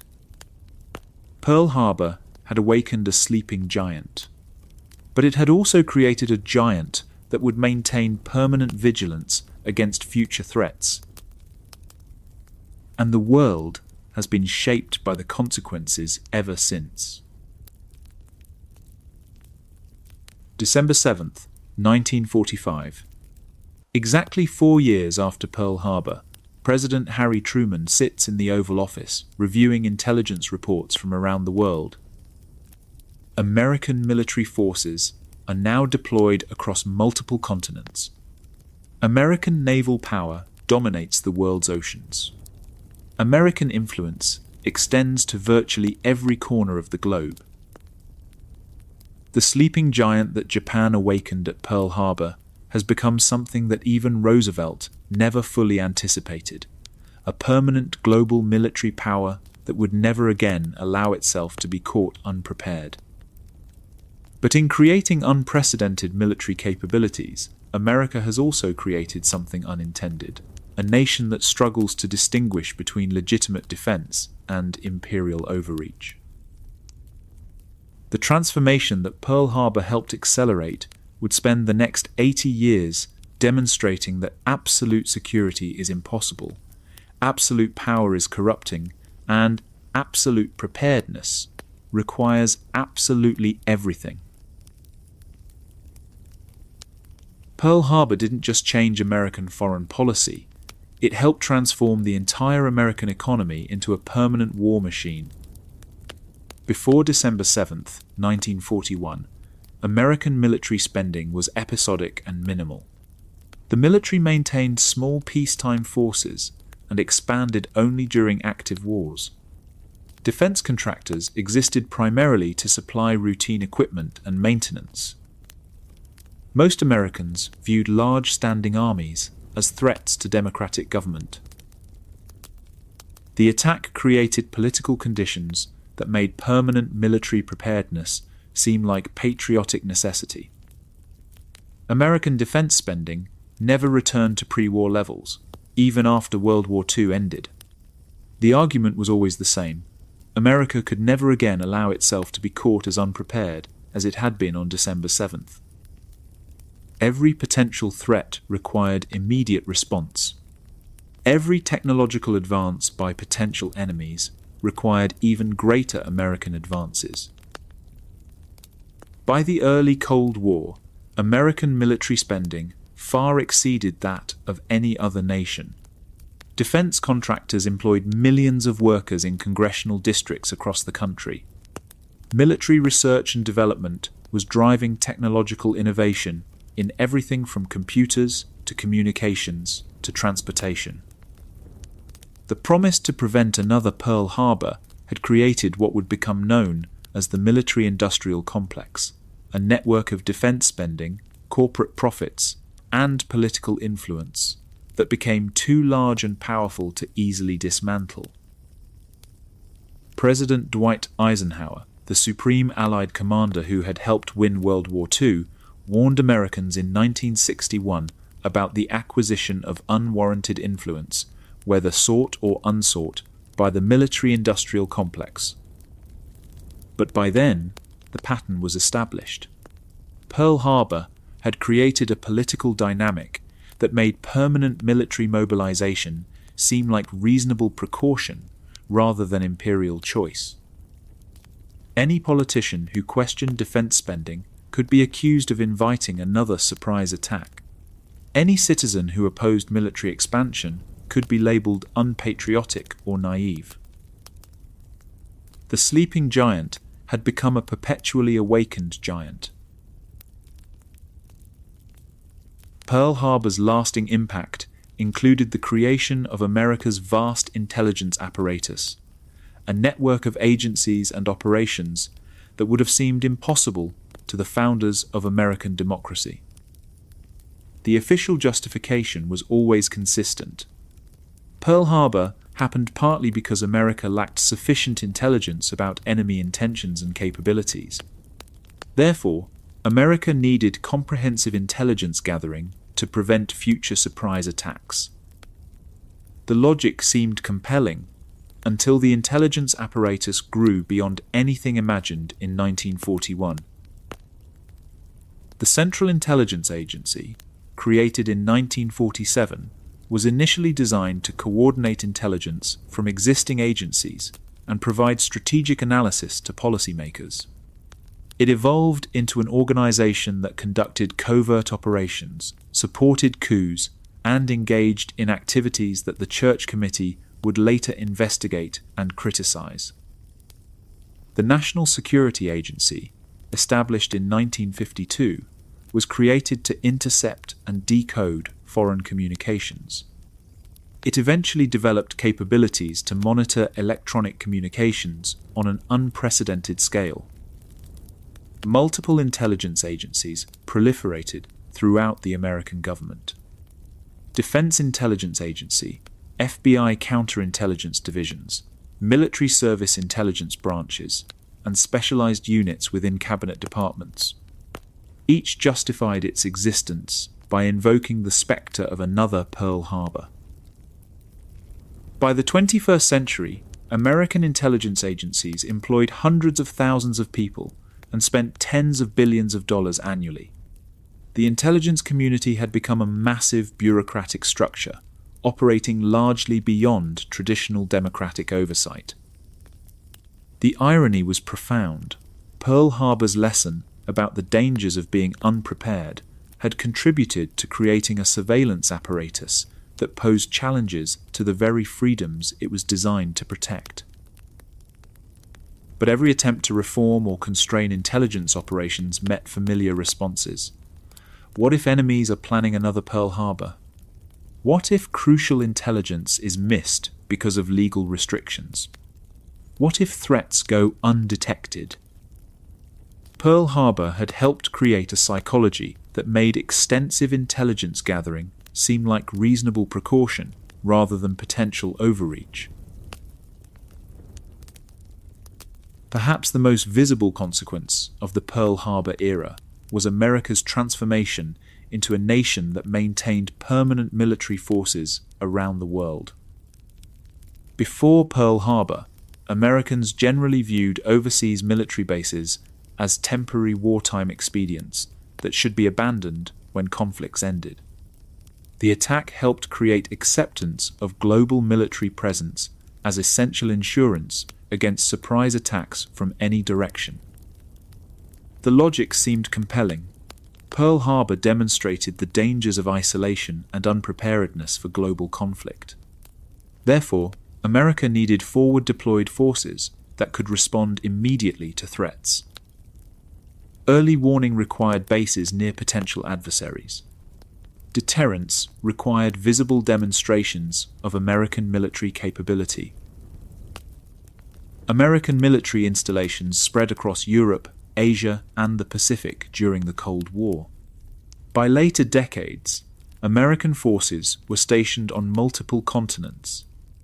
Modern estimates suggest America operates hundreds of military facilities worldwide. Each installation often justified additional installations. Bases required supply lines, which required additional facilities to protect those supply lines. Regional commands required subordinate commands with their own infrastructure. Training exercises required permanent ranges and support facilities. The global presence became self-perpetuating. Military commanders identified new threats requiring additional capabilities. Defense contractors developed new technologies requiring new facilities. Political leaders faced constituencies benefiting from local military spending. Contemporary America spends more on overseas military operations than most countries spend on their entire governments. American military personnel are permanently deployed in more countries than historical empires ever controlled. The promise to prevent another Pearl Harbor had contributed to creating a global military presence larger than any in human history. But it was a presence that many Americans didn't recognize as imperial because it was justified by defensive rather than offensive purposes. American bases weren't conquering territory, they were protecting freedom. American forces weren't imposing control, they were maintaining peace and stability. Pearl Harbor had helped create psychological frameworks that allowed Americans to build global military dominance while believing they were simply defending themselves. Perhaps the most profound consequence of Pearl Harbor was psychological. It contributed to a national mindset that viewed peace as potentially dangerous and permanent military readiness as necessary reality. Before Pearl Harbor, Americans generally assumed that wars were temporary disruptions of normal, peaceful life. Nations fought when they had conflicts, then returned to peaceful relations when conflicts were resolved. Military forces existed to fight wars, not to maintain permanent readiness for hypothetical future conflicts. After Pearl Harbor and the Cold War that followed, many Americans came to believe that peace was simply the interval between wars, and that wise nations used peacetime to prepare for inevitable future conflicts. The question wasn't whether there would be another war, the question was when, where, and with whom. This psychological shift had enormous consequences for American politics and culture. Military virtues, discipline, hierarchy, readiness, became more prominent in civilian discourse. Educational and political institutions emphasized competition and preparation. Popular culture increasingly celebrated military themes. Americans often came to view their government's military actions as inherently defensive and legitimate, while viewing other nations' military actions as potentially aggressive and threatening. American intelligence operations were protecting freedom. Foreign intelligence operations were threatening democracy. American military bases were maintaining peace. Foreign military bases were potentially expanding hostile influence. Pearl Harbor had contributed to a permanent sense of vulnerability that could justify unlimited preparation against any perceived threat. America would never again be the victim of a surprise attack, because America would maintain capabilities to respond to anyone who might be planning surprise attacks. The sleeping giant had become a giant that found it difficult to sleep and too powerful to be easily restrained. The promise to prevent another Pearl Harbor had contributed to creating a nation that was always preparing for the next Pearl Harbor, always identifying potential Pearl Harbors, and always maintaining military capabilities to prevent attacks that might never be planned by enemies who might never materialize. By the early 21st century, the long-term consequences of America's post-Pearl Harbor transformation had become visible to careful observers. The military-industrial complex consumed resources that could have rebuilt infrastructure, improved education, or enhanced healthcare. The intelligence apparatus sometimes challenged civil liberties that Americans had fought wars to preserve. The global military presence created resentment among populations who viewed American facilities as symbols of domination rather than protection. Most ironically, the promise to prevent another Pearl Harbor may have created conditions that made surprise attacks more likely in some ways. America's global military presence provided targets for enemies who couldn't attack the American homeland directly. America's support for unpopular foreign governments sometimes created adversaries who had limited ways to strike back except through unconventional means. The September 11th, 2001 attacks on New York and Washington demonstrated that determined enemies could still achieve surprise despite decades of military preparation and intelligence gathering. The attacks killed thousands of Americans and revealed the limits of conventional military preparedness against unconventional threats. Rather than prompting reflection about whether permanent global military mobilization actually provided security, Americans responded to September 11th by expanding defense spending, enlarging intelligence capabilities, and increasing overseas military presence. The logic of Pearl Harbor seemed to demand ever greater military preparations against ever more sophisticated threats. The transformation that Pearl Harbor helped accelerate had become too large to easily control, too expensive to easily maintain, and too embedded in American politics and economics to easily abandon. It consumed American resources, complicated American democracy, and sometimes created American adversaries faster than American military force could neutralize them. But it remained a system that most Americans viewed as defensive rather than aggressive, because it had been shaped by the most morally clear-cut event in modern American history: the unprovoked attack on Pearl Harbor. The sleeping giant that Japan awakened on December 7th, 1941, had become a giant that found it difficult to sleep, difficult to rest, and difficult to stop expanding its capabilities against everything that could possibly threaten American security, which, it sometimes seemed, included almost everything.